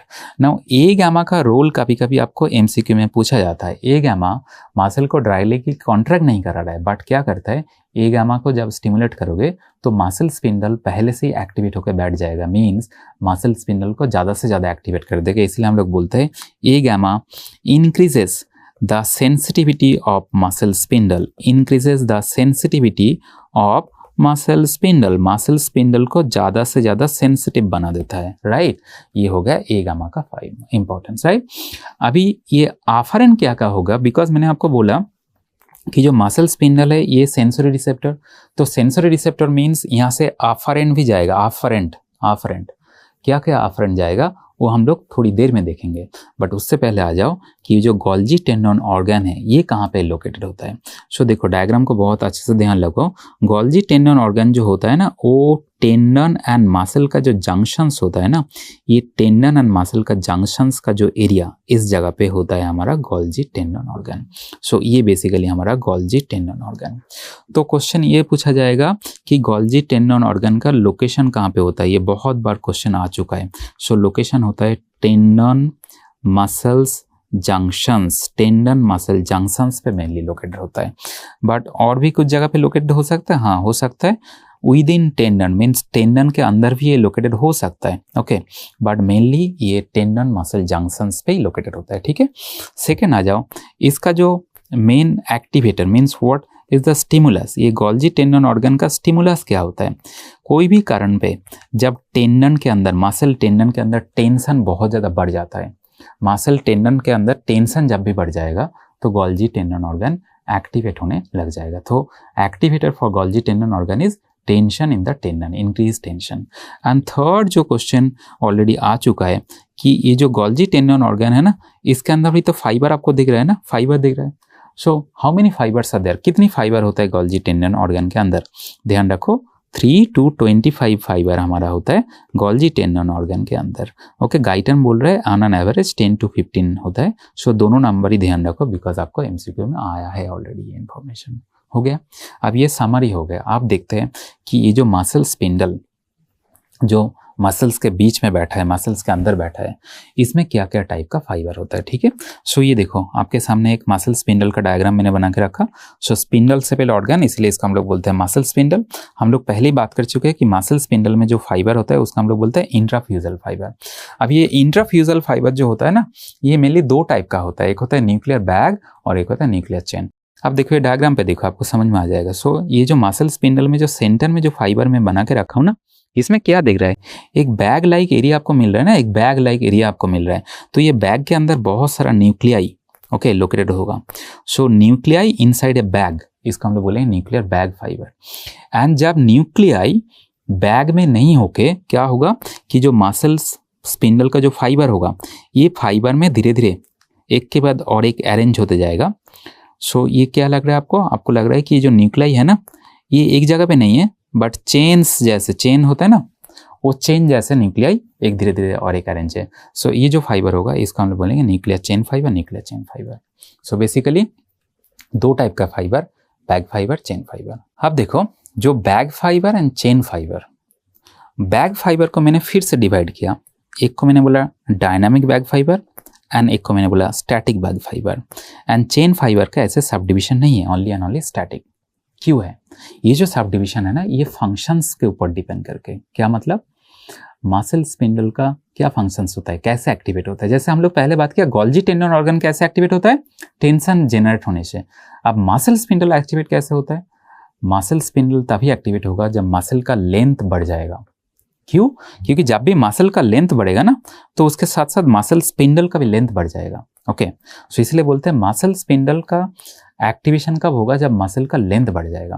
अब मानो कि मसल का लेंथ चेंज हो रहा है, ओके, टाइम के साथ साथ लेंथ चेंज हो रहा है, मीन्स कांस्टेंट लेंथ चेंज हो रहा है टाइम के साथ साथ। क्या मतलब, मान लो ये जैसे ये मैं कर रहा हूँ ना, इसमें क्या हो रहा है, मसल का जो लेंथ है वो फिक्स नहीं है, कांस्टेंट चेंज हो रहा है टाइम के साथ साथ। ओके, एक बार कॉन्ट्रैक्ट कर रहा है, एक बार रिलैक्स कर रहा है, तो मसल का लेंथ चेंज हो रहा है। सो ये कांस्टेंट इंक्रीज होकर नहीं बैठ गया, कांस्टेंट डिक्रीज होकर नहीं बैठ गया, कांस्टेंट लेंथ चेंज हो रहा है टाइम के साथ। तो लेंथ अपॉन टाइम ये क्या होता है, वेलोसिटी। सो इसीलिए हम लोग बोलते हैं ये जो डायनामिक फाइबर होता है ना, ये बेसिकली मसल का वेलोसिटी को डिटेक्ट करता है, वेलोसिटी को डिटेक्ट करता है। एंड ये जो स्टैटिक फाइबर होता है, ये मसल का लेंथ को डिटेक्ट करता है। जब लेंथ इंक्रीज होगा ये एक्टिवेट होगा। सो जब भी कोई स्टैटिक फाइबर आपके सामने आएगा तो वो किसके लिए रिस्पॉन्सिबल है, लेंथ इंक्रीज डिटेक्ट करता है, मसल का लेंथ जब भी इंक्रीज होगा। एंड जो dynamic fibre length with respect to time, velocity को डिटेक्ट करेगा। समझ में आया। अब देखो मसल स्पिंडल से आफरेंट क्या का होगा, आफरेंट हम लोग पहले बात कर चुका है कि मसल स्पिंडल जो है इससे आफरेंट होगा बिकॉज ये सेंसरी रिसेप्टर। आप देखो ये डायग्राम को देखो, ये जो आफरेंट मैंने बनाया, ओके फिर से बना रहा हूँ। सो ये जो आफरेंट है ये मसल स्पिंडल का सेंटर में कनेक्टेड है एंड ये आफरेंट का नाम होगा 1A आफरेंट। सो 1A आफरेंट मसल स्पिंडल का सेंटर में होता है एंड ये कौन सा फाइबर से कनेक्टेड होता है, सब फाइबर से, मीन्स डायनामिक बैग फाइबर से भी होगा 1A fibre, static bag fibre से भी होगा एंड स्टैटिक चेन फाइबर से भी होगा। मीन्स ये तीनों टाइप का फाइबर जो होता है ना, सब जगह से जो अफरेंट ओरिजिन होगा वो है 1A। सो 1A फाइबर क्या क्या डिटेक्ट कर सकता है, लेंथ को डिटेक्ट कर सकता है, यस बिकॉज ये स्टैटिक फाइबर से कनेक्टेड है। वेलोसिटी को भी डिटेक्ट कर सकता है क्या, हाँ क्योंकि वो डायनामिक बैग फाइबर से भी कनेक्टेड है।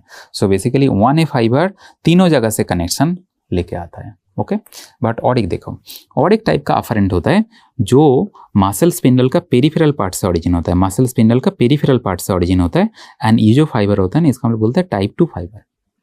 ये टाइप 1, ये टाइप 2, ये सब माइलिनेटेड फाइबर होता है। सो टाइप 2 फाइबर जो होगा ना, ये कभी भी डायनामिक बैग फाइबर को कनेक्ट नहीं करेगा, ये सिर्फ स्टैटिक बैग को कनेक्ट करेगा एंड स्टैटिक चेन को कनेक्ट करेगा। मीन्स बेसिकली टाइप 2 फाइबर कहाँ से ओरिजिन हो रहा है, static bag fibre and static chain fibre. So जब आपको क्वेश्चन पूछा जाएगा कि type 2 fibre can detect velocity, true और फॉल्स, फॉल्स हो जाएगा बिकॉज टाइप 2 फाइबर सिर्फ एंड सिर्फ स्टैटिक सेंसेशन डिटेक्ट करता है, लेंथ को डिटेक्ट करता है, वेलोसिटी को डिटेक्ट नहीं कर पाता है। समझ में आया? अब देखो लास्ट पार्ट। सो जो 1A फाइबर ना, ये जो 1A अफरेंट, ये क्या करता है, मसल स्पिंडल का सेंटर में कनेक्टेड होता है। एंड ये जो कनेक्शन देखो मैंने कैसे बनाया, मैंने बनाया कि as if it is making a spiral synapse. इसीलिए जो 1A फाइबर होता है ना, इसको हम लोग बोलते हैं एन्यूलो स्पाइरल एंडिंग बोलते हैं। इसको हम लोग बोलते हैं एन्यूलो स्पाइरल एंडिंग और प्राइमरी एंडिंग। बट टाइप 2 का फाइबर का एंडिंग देखो तो टाइप 2 का फाइबर में ऐसे स्पाइरल एंडिंग मैंने नहीं बनाया, बट कैसे बनाया, ऐसे बनाया कि as if it is looking like a flower petals. So इसीलिए टाइप 2 फाइबर का और एक नाम होता है फ्लावर स्प्रे एंडिंग और secondary ending. So basically type 1 afferent जो है, टाइप 1A अफरेंट जो है, उसका और एक नाम होता है एनुलो स्पाइरल एंडिंग और primary ending. And type 2 fibre जो है उसका और एक नाम होता है फ्लावर स्प्रे एंडिंग और सेकेंडरी एंडिंग। समझ में आ गया? बहुत अच्छे से इसको ध्यान रखो, बहुत बार ये क्वेश्चन आया है। ठीक है, नाउ अभी हम लोग देखेंगे कि जो 1A fibre, type 2 fibre and Golgi tendon में कौन सा फाइबर, ये सब कैसे काम कर रहे हैं। ठीक है, so stretch reflex and inverse stretch reflex देखेंगे। सो ये जो डायग्राम, सेम डायग्राम आपके सामने है। सो बेसिकली जो मसल स्पिंडल है उसी जगह से एक अफरेंट में बना देता हूँ। सो ये हो गया मसल स्पिंडल का अफरेंट। कौन सा अफरेंट होगा, नाम बताओ।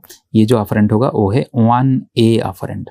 सो 1A अफरेंट जब भी एक्टिवेट होगा वो क्या करेगा, एक्टिवेशन को कैरी करके लेके जाएगा। कहाँ तक लेके जाएगा, स्पाइनल कॉर्ड तक लेके जाएगा। सो एक बात देख लो, मान लो ये मसल को मैंने स्ट्रेच किया, बाइसेप्स मसल हो जाए, ट्राइसेप्स मसल हो जाए, कोई भी मसल हो जाए, मान लो ये स्केलेटल मसल को मैंने स्ट्रेच किया। सो जब भी हम स्ट्रेच करेंगे उसके साथ साथ क्या होगा, मसल स्पिंडल का भी स्ट्रेच हो जाएगा ना। जब भी मसल स्पिंडल का स्ट्रेच होगा, ये जो 1A फाइबर ये एक्टिवेट हो जाएगा। अब ये 1A फाइबर एक्टिवेट होने से क्या होगा, ये स्पाइनल कॉर्ड में साइनैप्स जो होगा उस साइनैप्स तक इंफॉर्मेशन को लेके जाएगा। अब स्पाइनल कॉर्ड में जाके ये 1A फाइबर क्या करेगा, ये जो अल्फा मोटर न्यूरॉन जो हम लोग पहले ही बात कर चुका है, वो अल्फा मोटर न्यूरॉन को एक्टिवेट कर देता है। सो अल्फा मोटर न्यूरॉन को ये एक्टिवेशन दे देगा। सो मैंने क्या बोला, जब भी आप 1A फाइबर को एक्टिवेट करो तो जाके अल्फा मोटर न्यूरॉन को एक्टिवेट कर देगा। एंड जब भी अल्फा मोटर न्यूरॉन एक्टिवेट होगा, क्या हो जाएगा, आपका जो एक्स्ट्रा फ्यूजल फाइबर ये स्टिमुलेट हो जाएगा। एक्स्ट्रा फ्यूजल फाइबर स्टिमुलेशन मीन्स आपका क्या हो जाएगा, होल मसल्स, ये जो पूरा मसल ये कॉन्ट्रैक्ट होने लग जाएगा। बात समझ में आ रहा है? फिर से बोल रहा हूँ। सो जब भी आप कोई भी स्केलेटल मसल को स्ट्रेच करोगे तो मसल स्पिंडल भी स्ट्रेच हो जाएगा। मसल स्पिंडल स्ट्रेच होने का मतलब होता है कि मसल स्पिंडल एक्टिवेट हो गया। एक्टिवेट हो गया मीन्स इसके साथ जो अफरेंट जुड़ा हुआ है वो अफरेंट एक्टिवेट हो जाएगा। अफरेंट एक्टिवेट होने से क्या होगा, ये सेंसेशन स्पाइनल कॉर्ड में जाएगा। ओके, सेंसेशन नहीं, बेसिकली एक्टिवेशन स्पाइनल कॉर्ड में जाएगा। स्पाइनल कॉर्ड में जाके अल्फा मोटर न्यूरॉन को स्टिमुलेट करेगा। अल्फा मोटर न्यूरॉन जब भी स्टिमुलेशन होगा, एक्स्ट्रा फ्यूजल फाइबर को ये स्टिमुलेशन दे देगा। एंड एक्स्ट्रा फ्यूजल फाइबर जब भी स्टिमुलेट होगा, मसल कॉन्ट्रैक्ट करने लग जाएगा। सो बेसिकली जब भी आप स्केलेटल मसल को स्ट्रेच करो तो ये पाथवे एक्टिवेट होने के बाद स्केलेटल मसल कॉन्ट्रैक्ट होने लग जाएगा।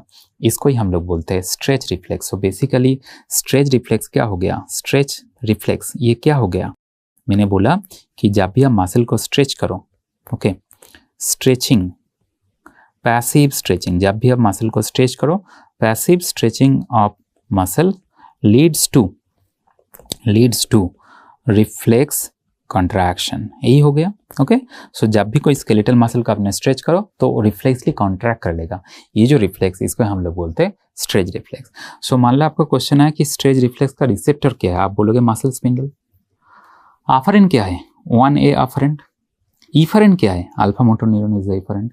एंड कितना साइनैप्स है सीएनएस में, ये रिफ्लेक्स में कितना साइनैप्स है, एक ही साइनैप्स मेरे को देखने के लिए मिल रहा है। तो इसीलिए हम लोग बोलते हैं स्ट्रेच रिफ्लेक्स जो होता है मोनोसाइनेप्टिक रिफ्लेक्स होता है।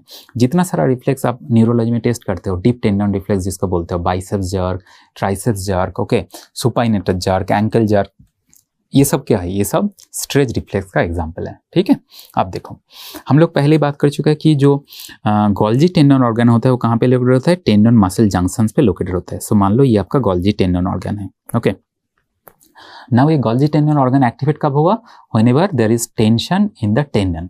सो एक सिचुएशन इमेजिन करो जहाँ पे मान लो ये स्केलेटल मसल ना सडनली कॉन्ट्रैक्ट हो गया। सो जब भी स्केलेटल मसल सडनली कॉन्ट्रैक्ट हो गया तो ये जो टेंडन होगा, ये टेंडन रीजन पे तो टेंशन जनरेट हो जाएगा। टेंडन रीजन पे जब भी टेंशन जनरेट होएगा ना, सो जब भी ये टेंशन बढ़ जाएगा तो गोल्जी टेंडन ऑर्गन एक्टिवेट हो जाएगा। अब गोल्जी टेंडन ऑर्गन एक्टिवेट होने से क्या होगा, गोल्जी टेंडन ऑर्गन से जो आफरेंट न्यूरॉन होगा ना, वो आफरेंट न्यूरॉन एक्टिवेट हो जाएगा। आप देखो कौन सा आफरेंट न्यूरॉन होता है, 1B आफरेंट न्यूरॉन होता है, राइट। सो ये 1B न्यूरॉन जब भी एक्टिवेट होगा, ये जाके क्या करेगा, एक इंटर न्यूरॉन को स्टिमुलेशन देगा। बट ये जो इंटर न्यूरॉन होता है ना, ये itself is a inhibitory inter neuron.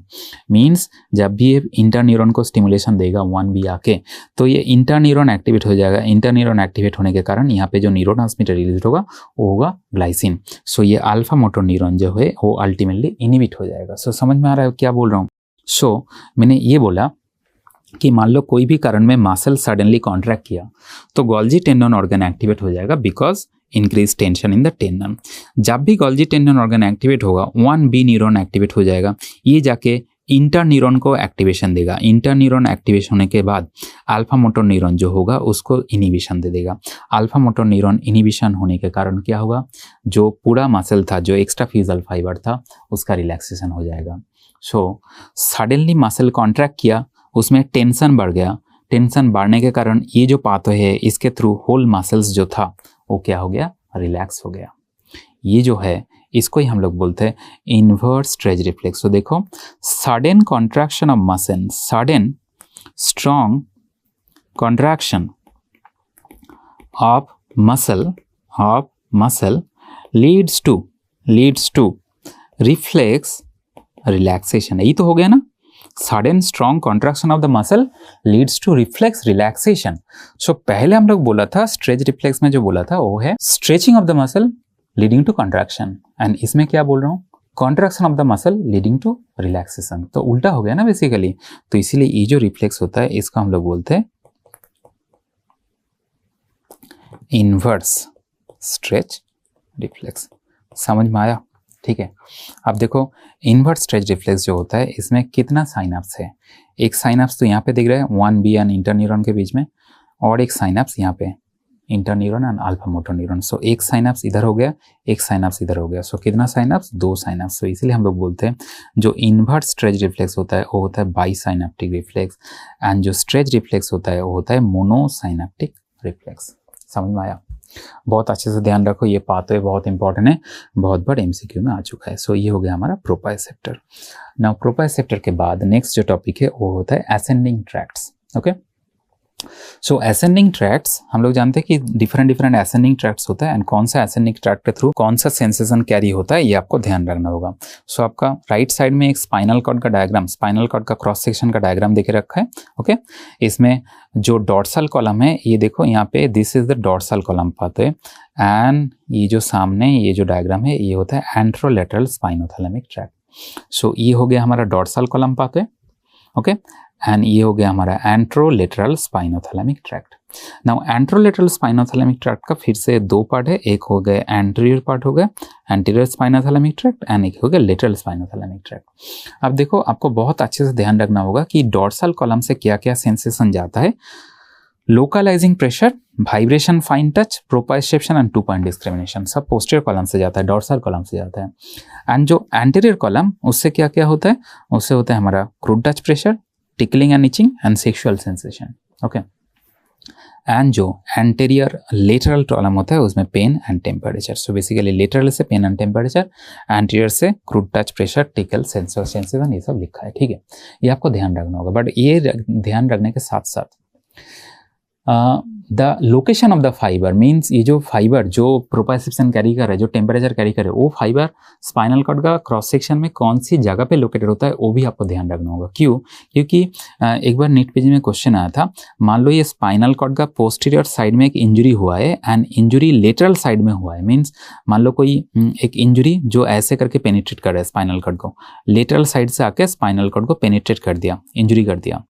Okay, अब पोस्टीरियर कॉलम फाइबर जाएगा, पोस्टीरियर कॉलम फाइबर जाएगा मीन्स जो जो सेंसेशन पोस्टीरियर कॉलम में कैरी होता है वो सब सेंसेशन लॉस होगा। बट आपको क्वेश्चन पूछा जाएगा कि कौन सा जगह का। ओके, सर्वाइकल रीजन फाइबर कि सैक्रल रीजन फाइबर पहले अफेक्टेड होता है? सो देखो, ये जब भी लेटरल साइड से इसको अफेक्शन हो रहा है तो सर्वाइकल फाइबर पहले डैमेज होगा। तो इसलिए जो प्रोपाइसेप्शन, 2 पॉइंट डिस्क्रिमिनेशन अपर लिम्ब में ज़्यादा अफेक्टेड होगा पहले, उसके बाद धीरे धीरे ये मीडियल साइड में सैक्रल फाइबर में जाएगा। समझ में आया? सो ये जो सैक्रल रीजन फाइबर वो मीडियली होता है एंड सर्वाइकल फाइबर लेटरली होता है। एंड्रोलेटरल कॉलम को देखोगे तो सर्वाइकल फाइबर सबसे सबसे इनसाइड होता है एंड सैक्रल फाइबर सबसे सुपरफिशियल रीजन पे होता है। मींस मान लो कोई इंजरी ऐसे आया है, तो क्या होगा, सैक्रल रीजन फाइबर को सबसे पहले डैमेज करेगा, उसके बाद धीरे धीरे सर्वाइकल रीजन फाइबर पे जाएगा। समझ में आया? सो ये हो गया हमारा ascending tract of spinal cord. समझ में आया? अब असेंडिंग ट्रैक्ट के बाद थोड़ा सा आइडिया होना चाहिए डिसेंडिंग ट्रैक्ट्स पे। नाउ डिसेंडिंग ट्रैक्ट्स हम लोग जानते हैं कि जो ट्रैक्ट्स आपका कॉर्टेक्स से नहीं तो सबकॉर्टिकल एरिया से नीचे जाके स्पाइनल कॉर्ड तक पहुंच रहा है, उस पर हम लोग बोलते हैं डिसेंडिंग ट्रैक्ट, बेसिकली ग्रॉसली बोलोगे तो। अब डिसेंडिंग ट्रैक्ट में क्या होता है, जो मेन पाथवे होता है वो होता है सेरिब्रल कॉर्टेक्स से ऑरिजिन होता है। मान लो ये न्यूरॉन का एक्सन्स ऑरिजिन होकर वो धीरे धीरे नीचे जाएगा। जाने के टाइम ये क्या होगा, एक मेडुलरी पिरामिड बनाएगा। सो मेडुलरी लेवल पे एक पिरामिडल एलिवेशन होगा, उसका हम लोग बोलते हैं मेडुलरी पिरामिड। अब मेडुलरी पिरामिड बनने के बाद ये क्या होगा, धीरे धीरे स्पाइनल कॉर्ड तक पहुंच जाएगा। सो ये जो फाइबर होता है ना, इसका डिटेल डिस्क्रिप्शन अभी रैपिड रिवीजन में जरूरी नहीं है, बट ये ट्रैक्ट का ही नाम होता है कॉर्टिको स्पाइनल ट्रैक्ट। इसको ही नाम होता है कॉर्टिको स्पाइनल ट्रैक्ट, और कॉर्टिको स्पाइनल ट्रैक्ट का ही और एक नाम होता है पिरामिडल ट्रैक्ट। पिरामिडल ट्रैक्ट क्योंकि ये मेडुलरी पिरामिड बना रहा है, मेडुलरी रीजन पे एक पिरामिडल सेपरेट एलिवेशन बना रहा है। ठीक है ना? अब क्या होगा, सबकॉर्टिकल एरिया से भी फाइबर्स स्पाइनल कॉर्ड तक पहुंचता है। क्या क्या, जैसे मिड ब्रेन में एक न्यूक्लियस होता है जिसको हम लोग बोलते हैं रेड न्यूक्लियस। सो उस जगह से फाइबर स्पाइनल कॉर्ड तक पहुंच जाता है, तो इसको हम लोग बोलते हैं रूब्रोस्पाइनल ट्रैक्ट। ठीक है? बट ये जो रूब्रोस्पाइनल ट्रैक्ट ये मेडुलरी पिरामिड का पार्ट नहीं है, क्योंकि मेडुलरी पिरामिड तक नहीं जा रहा है। ठीक है? अब देखो और एक होगा पोंटाइन रीजन एंड मेडुलरी रीजन पे रेटिकुलोस्पाइनल ट्रैक्ट होगा। सो पोंटाइन एंड मेडुलरी रेटिकुलर न्यूक्लियस से भी फाइबर नीचे जाएगा, उसका हम लोग बोलेंगे पोंटाइन reticulospinal tract and medullary रेटिकुलोस्पाइनल tract. ठीक है? एंड वेस्टिबुलर न्यूक्लियस जो होगा, वेस्टिबुलर न्यूक्लियस से भी फाइबर स्पाइनल कॉर्ड तक पहुंच जाएगा, उसको हम लोग बोलेंगे वेस्टिबुलोस्पाइनल ट्रैक्ट। सो देखो, बेसिकली कॉर्टिकोस्पाइनल ट्रैक्ट ये पिरामिड बना रहा है, तो इसलिए इसका पिरामिडल ट्रैक्ट नाम हो गया। बट जो रूब्रोस्पाइनल और वेस्टिबुलोस्पाइनल और जो रेटिकुलोस्पाइनल ट्रैक्ट, ये जितना सारा ट्रैक्ट हम लोग बात किया, ये सब ट्रैक्ट क्या कर रहा है, ये सबकॉर्टिकल एरिया से स्पाइनल कॉर्ड तक पहुंच रहा है, बट ये मेडुलरी पिरामिड का पार्ट नहीं है। सो इसलिए ये जो फाइबर्स होता है इसको हम लोग बोलते हैं एक्स्ट्रा पिरामिडल ट्रैक्ट। ठीक है? सो एक हो गया पिरामिडल ट्रैक्ट, एक हो गया एक्स्ट्रा पिरामिडल ट्रैक्ट। सो पिरामिडल ट्रैक्ट हो गया corticospinal tract, but pyramidal tract and extra pyramidal tract, ये दोनों को कॉम्बाइन करके हम लोग बोलते हैं ये हमारा अपर मोटर न्यूरॉन। समझ में आया? So upper motor neuron means basically pyramidal and extrapyramidal in combination. समझ में आया? अब जब भी अपर मोटर हो गया तो लोअर मोटर तो चाहिए ना। लोअर मोटर कौन है? सो बेसिकली जितना सारा अपर मोटर न्यूरॉन हम लोग अभी बात किया, पिरामिडल, एक्स्ट्रा पिरामिडल, ये आके क्या करते हैं पता है? ये आके अल्टीमेटली जो न्यूरॉन में साइनस बनाता है ना, वो होता है हमारा अल्फा मोटर न्यूरॉन। सो ये मान लो हमारा alpha motor neuron. So basically alpha motor neuron किसको सप्लाई देता है? हम लोग जानते हैं अल्फा मोटर न्यूरॉन जिसको सप्लाई देते हैं वो है muscle, skeletal muscle. And skeletal muscle में अभी हम लोग देखा एक मसल स्पिंडल होता है, मसल स्पिंडल से फाइबर जो आता है अफरेंट आता है, वो होता है 1A।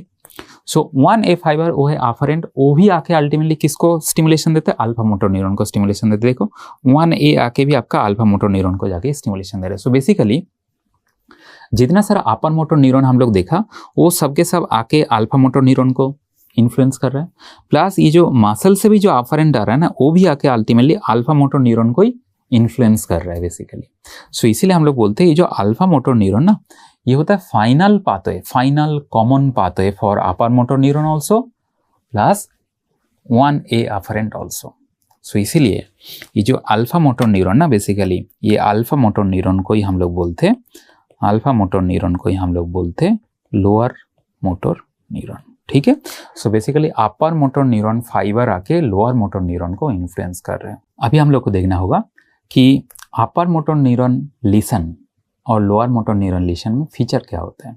जब ये अपर मोटर न्यूरॉन और लोअर मोटर न्यूरॉन डैमेज हो जाएगा तो क्या क्या फीचर, क्लिनिकल फीचर होगा, ठीक है।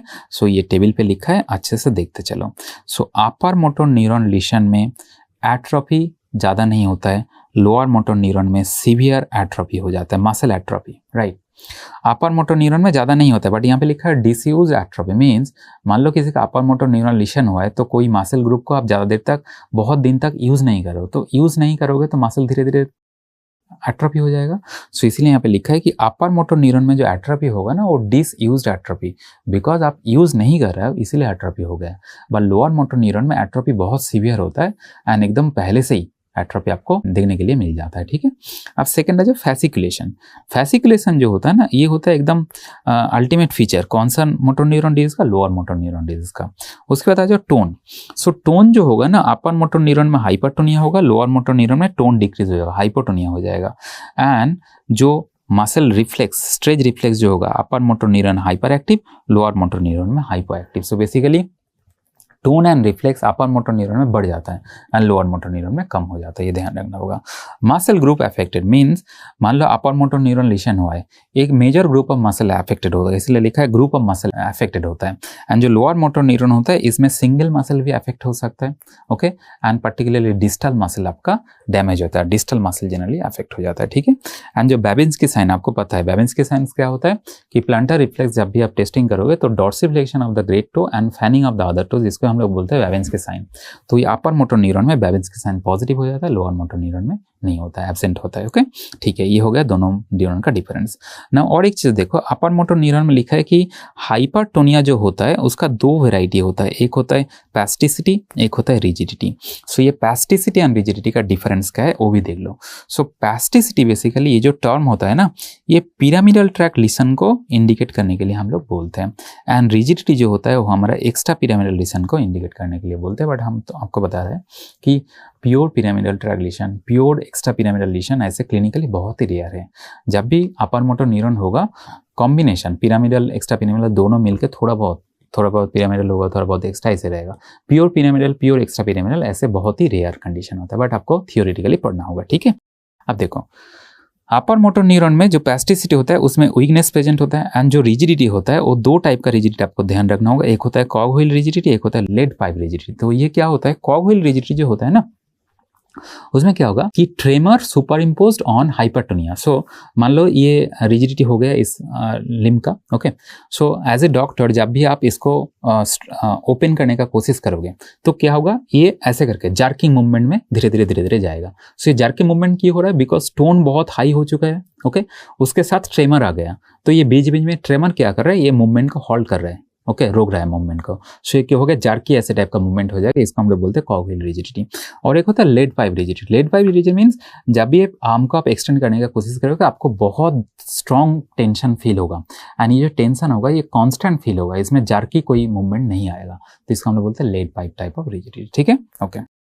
अब देखो नेक्स्ट जो है कि पैस्टिसिटी में generally anti gravity muscle affected होता है, एंड रिजिडिटी में flexor group of muscle and extensor group of muscle, both group of muscle affect हो जाएगा, ठीक है।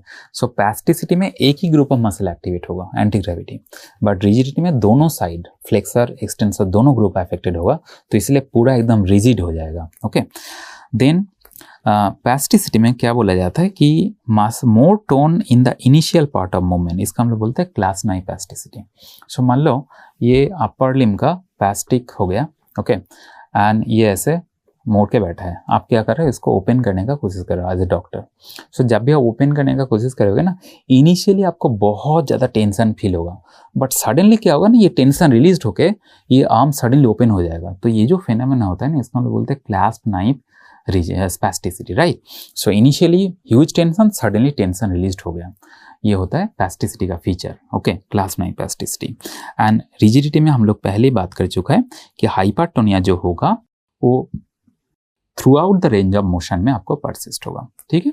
एंड पैस्टिसिटी होता है वेलोसिटी डिपेंडेंट, मीन्स ज़्यादा वेलोसिटी में आप इसको ओपन करने का कोशिश करो तो ज़्यादा टेंशन आपको फील होगा, कम वेलोसिटी में ओपन करने का कोशिश करो तो टेंशन कम फीलिंग होगा, बट ऐसे फिनोमेना आपका रिजिडिटी में नहीं होता है। ठीक है, ये दोनों डिफरेंस आप अच्छे से ध्यान रखो, एमसीक्यू में आएगा। नाउ जब भी आप डिसेंडिंग ट्रैक्ट पढ़ रहे हो ना, स्पैस्टिसिटी, रिजिडिटी, इसके साथ साथ डीसेरिब्रेट एंड डीकॉर्टिकेट रिजिडिटी भी आपको ध्यान रखना होगा। नाउ देखो, whenever you give a cut at the upper part of the pons, okay, upper part of the pons में आपने काट लगा दिया, okay, so basically mid brain, cerebral cortex, ये सब सेपरेट हो गया, ओके। सो ये जो होता है अपर पोंटाइन रीजन का डैमेज होता है, इसके बाद जो रिजिडिटी होगा उसका हम लोग बोलेंगे decerebrate rigidity. So basically upper pontine damage में जो रिजिडिटी होता है डीसेरिब्रेट रिजिडिटी होता है।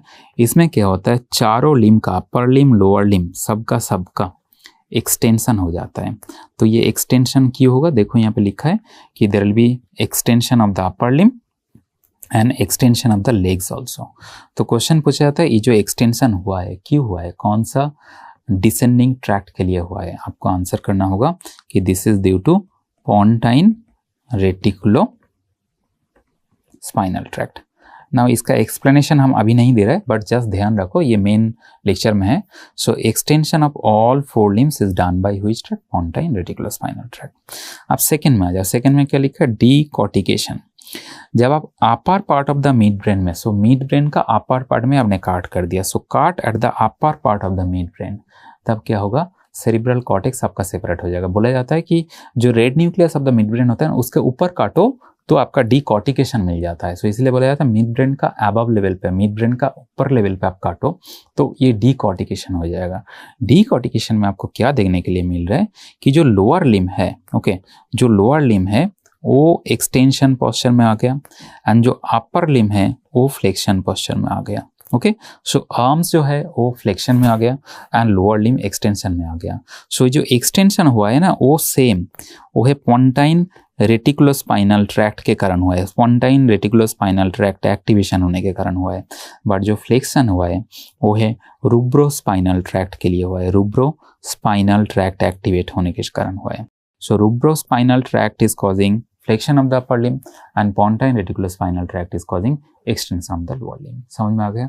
इसलिए मैं बोल रहा हूँ कि रूब्रोस्पाइनल रेड न्यूक्लियस सर्वाइव होना बहुत जरूरी है। जब रेड न्यूक्लियस के ऊपर लेवल पे काट दो तो रेड न्यूक्लियस सर्वाइव हो गया, बच गया। रेड न्यूक्लियस जब भी बच जाएगा अपर लिम को फ्लेक्स कर देगा, एंड जब रेड न्यूक्लियस के नीचे काटो तो वो हो गया आपका डीसेरिब्रेशन। तो रेड न्यूक्लियस नहीं है तो पूरा चारों लिम का ही एक्सटेंशन करा देगा, कौन, पोंटाइन रेटिकुलोस्पाइनल ट्रैक्ट। ऐसे करके ध्यान रखो, ये इमेज बेस्ड क्वेश्चन में बहुत बार एमसीक्यू में दे चुका है, ठीक है, ओके। अब आ जाओ higher function. So higher function में आपका प्लान ऑफ मूवमेंट आपको समझना होगा। सो जब भी आप कोई भी मसल्स का कॉन्ट्रैक्ट करने का कोशिश करते हो, कोई भी लिम का मूवमेंट करने का कोशिश करते हो, तो क्या करते हो, उसका ब्रेन में, आपका ब्रेन में एक प्लान बनता है। सो प्लान कहाँ से बनता है, जो cortical association area and other part of the brain, इस जगह पे आपका प्लान जनरेट होता है ना। जब भी कॉर्टिकल एसोसिएशन एरिया कोई भी मूवमेंट का प्लान बना लिया तो क्या करेगा, कॉर्टिकल एसोसिएशन एरिया ये प्लान का एक ब्लूप्रिंट बेसल गैंग्लिया को दे देगा एंड लेटरल सेरिब्रम को भी दे देगा, ओके। सो प्लान का ब्लूप्रिंट बन गया।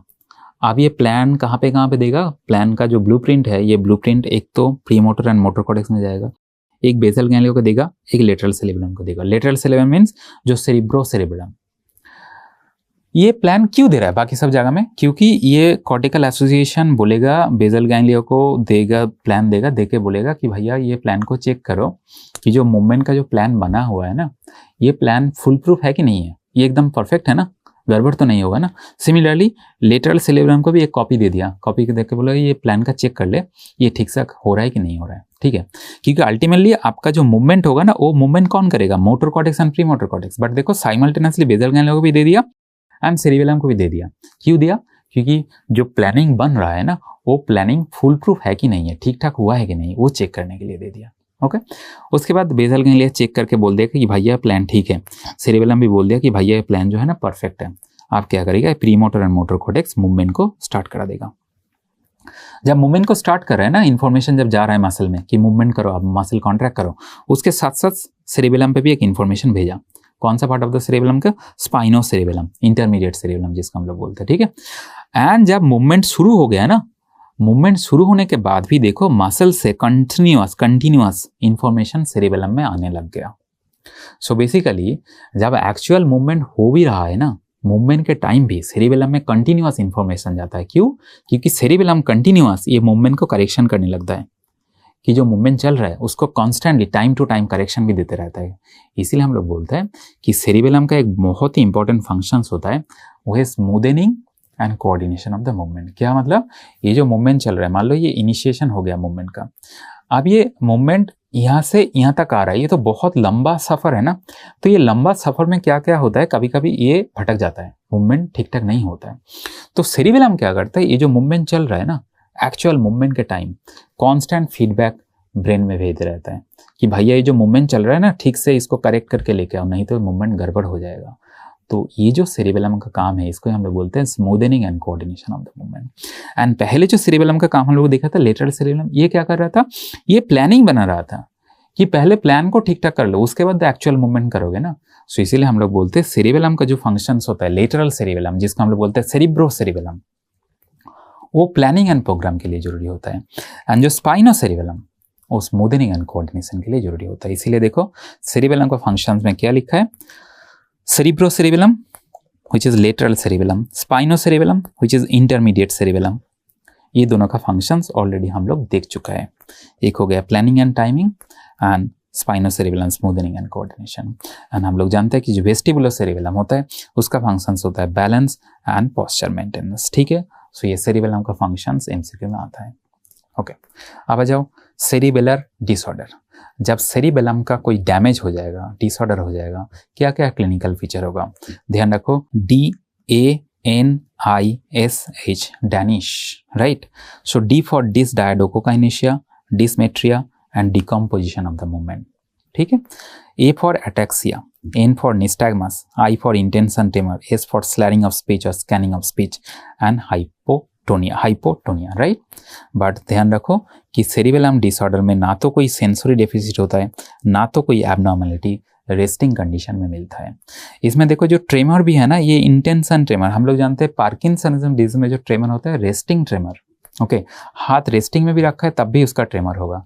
बट सेरिबेलम डिसऑर्डर में जब भी कोई काम करने जाएगा ना, तब इसका ट्रेमर होने लग जाएगा। इसको बोलता है इंटेंशन ट्रेमर। समझ में आ गया? सो ये हो गया सेरिबेलर डिसऑर्डर का फीचर।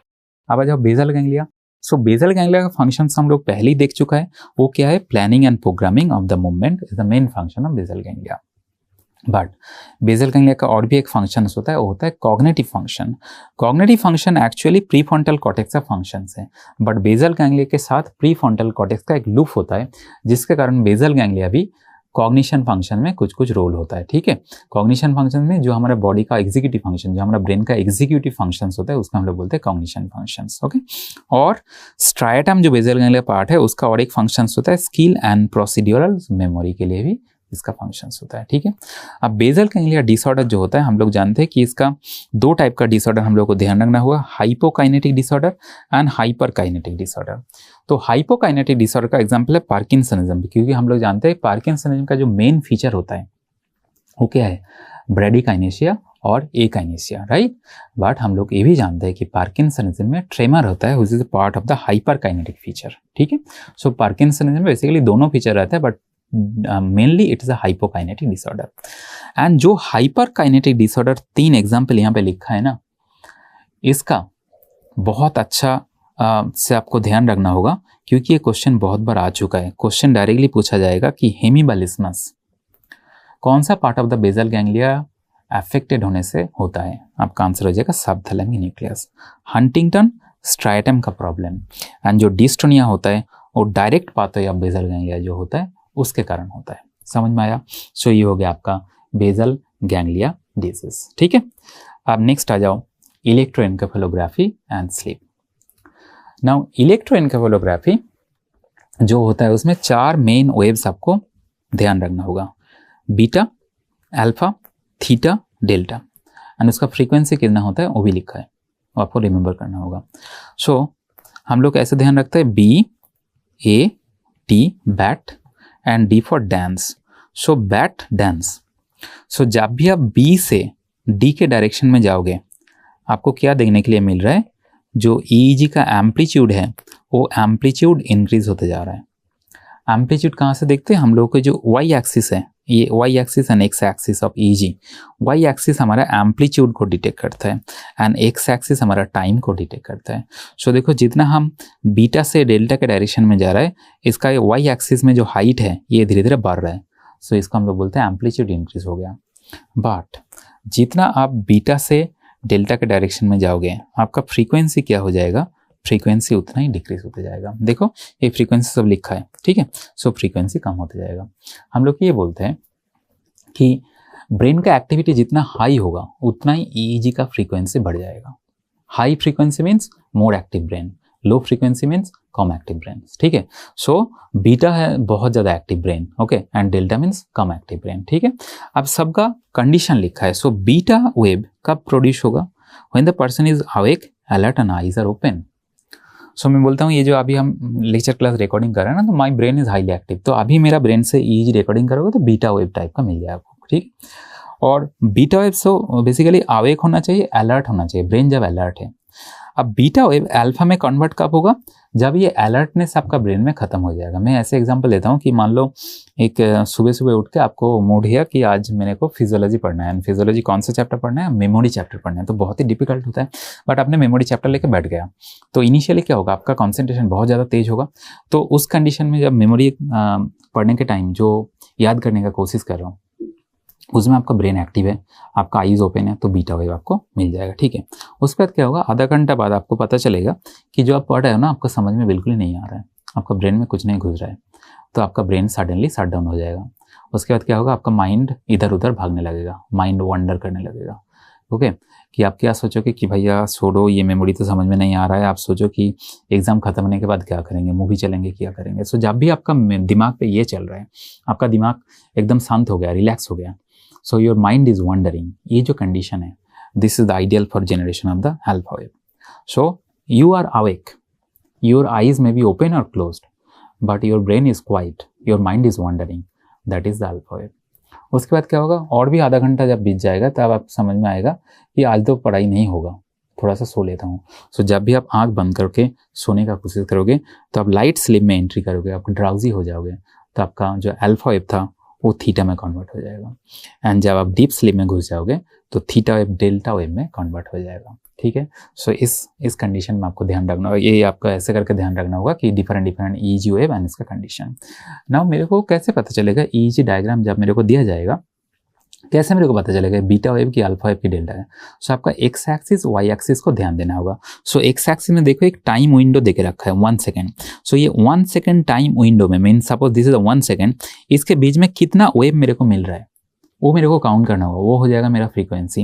एंड वाई एक्सिस में जो वोल्टेज है वो हमारा वोल्टेज। सो जब वाई एक्सिस में बहुत ज़्यादा लंबा लंबा वेव आपको मिलेगा तो high voltage wave, means delta wave के डायरेक्शन में जा रहा है। एंड जब फ्रीक्वेंसी आप काउंट करोगे तो जब आपको ऐसे देखने के लिए मिलेगा कि बेसलाइन जैसे ही लग रहा है, एंड इसके बीच में बहुत सारा वेव हो सकता है, बट आपको काउंट करना पॉसिबल नहीं हो रहा है क्योंकि इतना ज़्यादा वेव्स है ना, आपको काउंटिंग पॉसिबल नहीं हो रहा है। वो इंडिकेट कर रहा है कि ये हाई फ्रीक्वेंसी वेव है। बट डेल्टा वेव को देखो, इतना सेपरेटेड है, एक के साथ और एक वेव इतना सेपरेटेड है कि आसान से आप काउंट कर सकते हो कि कितना पिक्स आपको मिल रहा है, तो इसका फ्रीक्वेंसी बहुत ही कम है। समझ में आया? सो ऐसे करके हम लोग EEG देखकर डिटरमाइन कर सकते हैं कि कौन सा टाइप ऑफ EEG वेव आपको मिल रहा है, ठीक है। नाउ इसके साथ साथ और एक EEG वेव आपको ध्यान रखना होगा, वो होता है gamma wave in EEG। Okay, gamma wave क्या होता है, इसका फ्रीक्वेंसी बहुत ज़्यादा होता है, ओके, बीटा से भी ज़्यादा होता है, 30 to 80 होता है, तो हाई फ्रीक्वेंसी वेव मीन्स आपका ब्रेन बहुत ही एक्टिव है।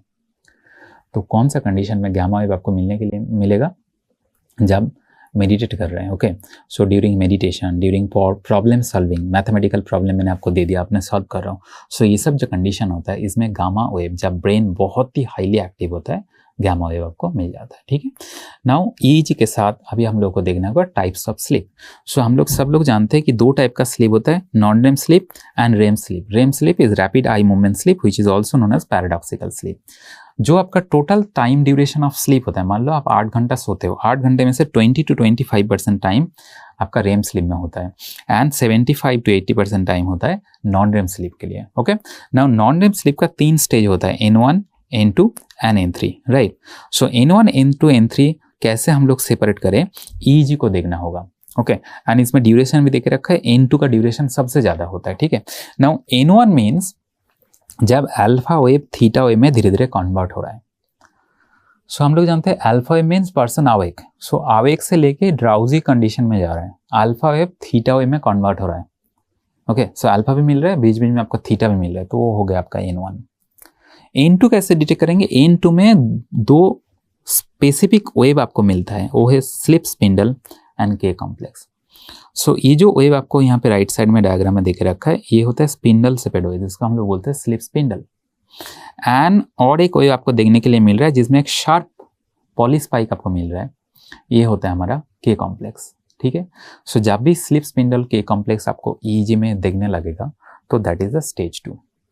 एंड डेल्टा वेव जब ईईजी में मिलता है तो डीप स्लीप N3 स्टेज में चलेगा, ठीक है। अब देखो आपको एक पॉलीसोमनोग्राफी डायग्राम दिखाएंगे। सो पॉलीसोमनोग्राफी क्या होता है, हम लोग जानते हैं polysomnography is nothing but study of sleep, sleep study. तो स्लीप स्टडी में तीन मेन रिकॉर्डिंग तीन जरूरी होता है, क्या क्या है, EOG electrooculography, EMG electromyography and EEG electroencephalography, ठीक है। ये तीनों रिकॉर्डिंग होगा। उसके साथ साथ SpO2 का भी रिकॉर्डिंग होता है, ओके, ECG का भी रिकॉर्डिंग किया जाता है हार्ट रेट कैलकुलेट करने के लिए, एंड ब्रीदिंग पैटर्न भी रिकॉर्डिंग किया जाता है, ओके। सो ये सब कॉम्बिनेशन में किया जाता है, बट जो मेन तीन रिकॉर्डिंग होता है EOG, EMG एंड EEG, ये तीनों रिकॉर्डिंग से आप बता पाओगे कि जो स्लीप चल रहा है ना वो कौन सा स्टेज में है, ओके। सो देखो स्लीप स्टेज डायग्नोसिस से पहले देख लो अवेक स्टेट में क्या होता है, द पर्सन इज अवेक। तो उसमें आपको क्या दिख रहा है, ये आईबॉल का मूवमेंट हो रहा है, एंड ये जो आईबॉल का जो मूवमेंट होता है वो शार्प हो रहा है, sharp movement, okay, sharp movement हो रहा है। EMG देखोगे तो बहुत ज़्यादा एक्टिविटी आपको दिख रहा है, EMG का बड़ा बिग स्पाइक आपको दिख रहा है, means muscle is highly active, okay. And EEG में जो दिख रहा है वो मेरे को देखने के लिए मिल रहा है कि high frequency wave, beta wave. So person जब अवेक होता है, बीटा वेव होता है, तो बीटा वेव आपको मिल रहा है। अब देखो when the person is in sleep, okay, so the person अभी sleep stage में चले गए, N3 deep sleep में। तो आईबॉल का मूवमेंट तो मेरे को देखने के लिए मिल रहा है, बट ये जो आईबॉल का मूवमेंट मेरे को मिल रहा है ना, ये बहुत ही स्मूथ काइंड ऑफ मूवमेंट मिल रहा है, रेगुलर पैटर्न में आईबॉल का मूवमेंट हो रहा है, क्योंकि स्लीप के टाइम भी आईबॉल का मूव होता है, बट डीप स्लीप में जो आईबॉल का मूवमेंट मेरे को मिल रहा है ये एक रेगुलर पैटर्न में चल रहा है एंड स्मूथ हो रहा है, एक के बाद और एक मूवमेंट आईबॉल का आ रहा है। बट EMG मसल का एक्टिविटी देखे तो मेरे को जो मिल रहा है ना, एक लाइन के ऊपर थोड़ा बहुत मेरे को एक्टिविटी देखने के लिए मिल रहा है, लग रहा है कि डिस्टर्बेंस है, बट ये डिस्टर्बेंस नहीं है, ये मसल एक्टिविटी, थोड़ा बहुत एक्टिविटी मेरे को मिल रहा है। क्योंकि जब सब्जेक्ट नॉन रेम स्लीप पे होता है, जितना भी डीप स्लीप में चले जाए, मसल टोन कॉम्प्लीटली लॉस नहीं होता है, मसल टोन रह जाता है, थोड़ा बहुत पार्शियली कॉन्ट्रैक्टेड मसल होता है, तो इसीलिए मसल में EMG में थोड़ा बहुत एक्टिविटी मेरे को देखने के लिए मिल रहा है। एंड सब्जेक्ट क्या कौन सा स्टेज में, डीप स्लीप स्टेज, तो इसीलिए मेरे को जो EEG का जो वेव मिल रहा है वो डेल्टा टाइप ऑफ वेव मेरे को यहाँ पे मिल रहा है। सो डेल्टा वेव मेरे को मिल रहा है, ठीक है। सो ये डीप स्टेज ऑफ स्लीप। अब जब रेम स्लीप में हम कंपेयर करेंगे इसके साथ, तो रेम स्लीप में हम लोग जानते हैं रैपिड आई मूवमेंट। सो इसमें जो आईबॉल का मूवमेंट है ना, बोला जाता है this is similar to the awake state. Awake state में हम लोग क्या देख रहे थे, रैपिड मूवमेंट हो रहा था, शार्प मूवमेंट हो रहा था, regular smooth movement of the eyeball is not there, but sharp movement, देखो एक शार्प, फिर से एक शार्प मूवमेंट आ गया, और इस जगह पे देखो बिल्कुल ही मूवमेंट नहीं है, उसके बाद शार्प एक मूवमेंट आ गया। सो ये जो शार्प रैपिड मूवमेंट हो रहा है that is typical of the REM sleep. But most important feature जो रेम स्लीप में आपको देखना चाहिए EEG में, वो होता है साइलेंट EMG। EMG का रिकॉर्डिंग आप देखोगे तो आपको लगेगा बिल्कुल एक स्ट्रेट लाइन है, उसमें बिल्कुल ही कोई एक्टिविटी है नहीं। इसका मतलब जो मसल्स होता है कॉम्प्लीटली पैरालाइज लाइक हो जाता है, मसल डॉट कॉम्प्लीटली लॉस्ट हो जाता है। वो कौन सा स्लीप का फीचर, रेम स्लीप का फीचर। और उसके साथ हम लोग ये भी जानते हैं कि हम EEG को देखें तो EEG में जो मेरे को वेव मिलेगा वो है बीटा लाइक वेव। सो अवेक स्टेट में जैसे टाइप का वेव मेरे को मिल रहा था, सिमिलर काइंड ऑफ वेव मेरे को स्लीप के टाइम भी मिल रहा है, तो वो है beta like wave which is typical of which stage of sleep, REM sleep. समझ में आया? सो ऐसे करके आपका पॉलीसोमनोग्राफी रिकॉर्डिंग को एनालिसिस करना होगा। ठीक है, अब स्लीप जब भी हो गया, देखो स्लीप डिसऑर्डर में आना होगा। स्लीप डिसऑर्डर में आपको जो देखना होगा, एक होता है नॉन रेम स्लीप डिसऑर्डर और एक होता है REM sleep disorder. REM sleep disorder में नार्कोलेप्सी या नाइटमेयर आपको ध्यान रखना होगा, and non REM sleep disorder में देखो sleep walking, sleep talking, bruxism, nocturnal enuresis and night terror, ये आपको ध्यान रखना होगा। बट राइट साइड में जो मैंने लिख के रखा ना कि sleep walking particularly non RAM का कौन सा स्टेज में होता है, यहाँ पे लिखा है stage 3 and stage 4। Stage 3 and stage 4 दोनों को कंबाइन करके अभी हम लोग बोलते हैं N3 स्टेज, एंड स्टेज 1 को हम लोग बोलते हैं N1 एंड स्टेज 2 को हम लोग बोलते हैं N2। सो डिफरेंट स्टेज आपको लिखा है, ये आपको ध्यान रखना होगा। लाइक फॉर एग्जांपल क्वेश्चन ये पूछा गया कि ब्रुक्सिज्म कौन सा स्टेज में होता है, आपको ध्यान रखना होगा मेनली स्टेज 2 एंड स्टेज 1 में होता है। ठीक है, नॉक्टर्नल एन्यूरिसिस कौन सा स्टेज में होता है, all stage of non REM sleep except stage 1 पे होता है, ये आपको ध्यान रखना होगा। ठीक है, सो ये हो गया आपका स्लीप डिसऑर्डर। ओके, आप आ जाओ important nucleus of hypothalamus. So hypothalamus में जो मेन चीज आपको पढ़ना होगा वो है डिफरेंट न्यूक्लियस एंड उसका फंक्शंस। सो जो मेन न्यूक्लियस, बहुत सारा न्यूक्लियस है, जो मेन न्यूक्लियस आपको ध्यान रखना ही होगा वो मैंने यहाँ पे लिस्ट डाउन कर दिया। सो पहले देखो एंटीरियर न्यूक्लियस, थर्मोरेगुलेशन में इसका रोल है, सेक्सुअल बिहेवियर में रोल है, एंड ऑस्मोरिसेप्टर एंटीरियर न्यूक्लियस में होता है। सो थर्मोरेगुलेशन मीन्स कौन सा thermoregulation, hot means when the person is expose to hot environment. Okay, hot environment में आपने एक्सपोज कर लिया तो आपका बॉडी में वेसोडाइलेशन होगा, स्वेटिंग होगा, तो ये सब जो हो रहा है वो एंटीरियर न्यूक्लियस ऑफ हाइपोथैलेमस के कारण हो रहा है। ठीक है, पोस्टीरियर न्यूक्लियस ऑफ हाइपोथैलेमस जो होगा इसके क्या फंक्शन है, थर्मोरेगुलेशन में इसका फंक्शन है, लिखा है shivering. Shivering means response to cold environment. So cold environment में जब भी आप एक्सपोज हो जाओगे तो आपका सिवरिंग होगा, okay, curling of the body होगा, वेसोकंस्ट्रिक्शन होगा, ये सब आपका पोस्टीरियर न्यूक्लियस ऑफ हाइपोथैलेमस का फंक्शन है। ठीक है, आप देखो सुप्राकियास्मेटिक न्यूक्लियस हमारा सर्काडियन रिदम रेगुलेशन करने के लिए रिस्पॉन्सिबल होता है। Lateral nucleus is responsible for thirst and hunger, okay, and ventromedial nucleus is responsible for satiety. ठीक है, सेटाइटी एंड हंगर, ये ऑपोजिट न्यूक्लियस आपको ध्यान रखना होगा। Now the most important one, medial forebrain bundle, it is known as the reward center of hypothalamus. Okay, reward center, and जो punishment center which is also known as rage center, punishment center को बार बार stimulation करो तो raise reaction शुरू हो जाता है। इसके लिए कौन सा सेंटर रिस्पॉन्सिबल है, पेरी एक्विडक्टल ग्रे मैटर रिस्पॉन्सिबल होता है। ठीक है, सो ये हो गया इंपॉर्टेंट न्यूक्लियस ऑफ हाइपोथैलेमस। अब आ जाओ लास्ट पार्ट है types of memory. So types of memory में जो मेन चीज आपको ध्यान रखना होगा, classification of the memory. So देखो 3 टाइप का मेमोरी यहाँ पे लिखा है, working memory, short term memory, long term memory.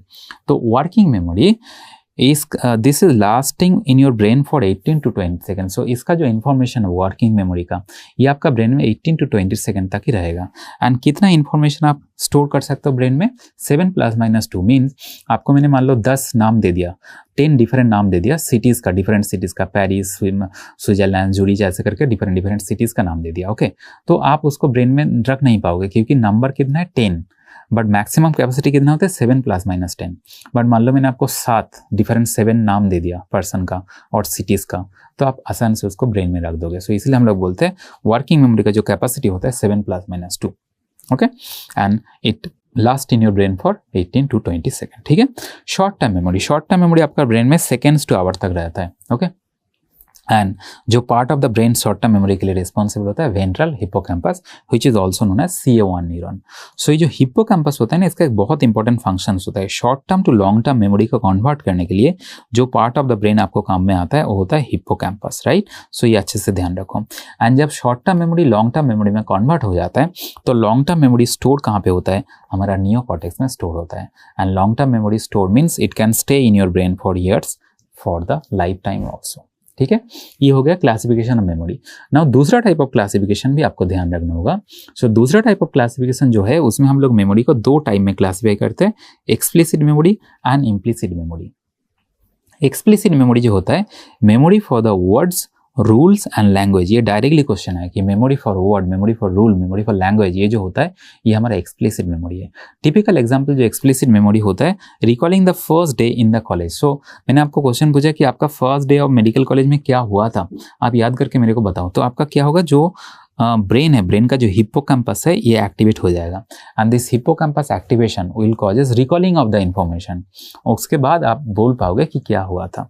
सो हिप्पोकैम्पस का जो एक्टिवेशन हो जाता है then you will be able to recall the information and ये हो जाएगा आपका कौन सा type of memory, explicit memory, declarative memory. But जो इम्प्लिसिट मेमोरी होता है ना, इसमें हिप्पोकैम्पस का प्रोसेसिंग जरूरी नहीं होता है। It's a kind of automatic memory, reflex memory. Examples होता है brushing, how to brush your tooth. So morning में जब नींद से जागते हो तो आप ब्रश करने जाते हो, तो ब्रश करने के टाइम आपको ध्यान नहीं लगाना होता है कि ब्रश ऊपर जाना चाहिए कि नीचे जाना चाहिए, इनसाइड होना चाहिए, ऑटोमेटिक इधर उधर होकर ब्रशिंग हो जाता है। सो ये जो मेमोरी होता है ना, ये ऑटोमेटिक काइंड हो गया। आपका हाथ को पता है, आपका ब्रेन का पता है कि कौन सा डायरेक्शन में इसको लेके जाना है एंड आपका ब्रशिंग कंप्लीट हो जाता है। सो टिपिकल एग्जाम्पल जो क्लास में मैं देता हूँ ना, वो होता है ये राइडिंग ऑफ बाईसाइकिल और राइडिंग ए कार। मान लो आप गाड़ी चलाना सीख रहे हो, पहली बार सीख रहे हो, तो क्या होता है जब पहली बार आप गाड़ी चलाना सीखते हो ना, तो आपका दिमाग में बहुत ज़्यादा प्रेशर आता है। क्यों? आपको ध्यान रखना होता है कौन सा ब्रेक, कौन सा क्लच, कौन सा गियर। सो ये जो आपका ब्रेन हाईली एक्टिव होके आपका ड्राइविंग सीखने में हेल्प कर रहा है, मदद कर रहा है, ये होता है हमारा एक्सप्लिसिट मेमोरी। बट जब आप ड्राइविंग कम्प्लीटली सीख जाते हो, पूरा का पूरा ड्राइविंग आपने सीख गया, एक्सपर्ट हो गया, अब क्या होगा? जब आप ड्राइविंग कर रहे हो आपको ये ध्यान नहीं लगाना होता है ब्रेक कहाँ पे है, ऑटोमेटिक कोई भी सामने आ जाएगा तो ऑटोमेटिक आप ब्रेक दबा दोगे। सो ये जो मेमोरी है, ड्राइविंग जब कम्प्लीटली आपने सीख लिया, उसके बाद जो मेमोरी आपका ब्रेन में आ गया वो हो गया automatic type of memory, reflex kind of memory. ये मेमोरी का ही नाम होता है इम्प्लिसिट मेमोरी। समझ में आया? सो ये हो गया हमारा central nervous system rapid revision complete.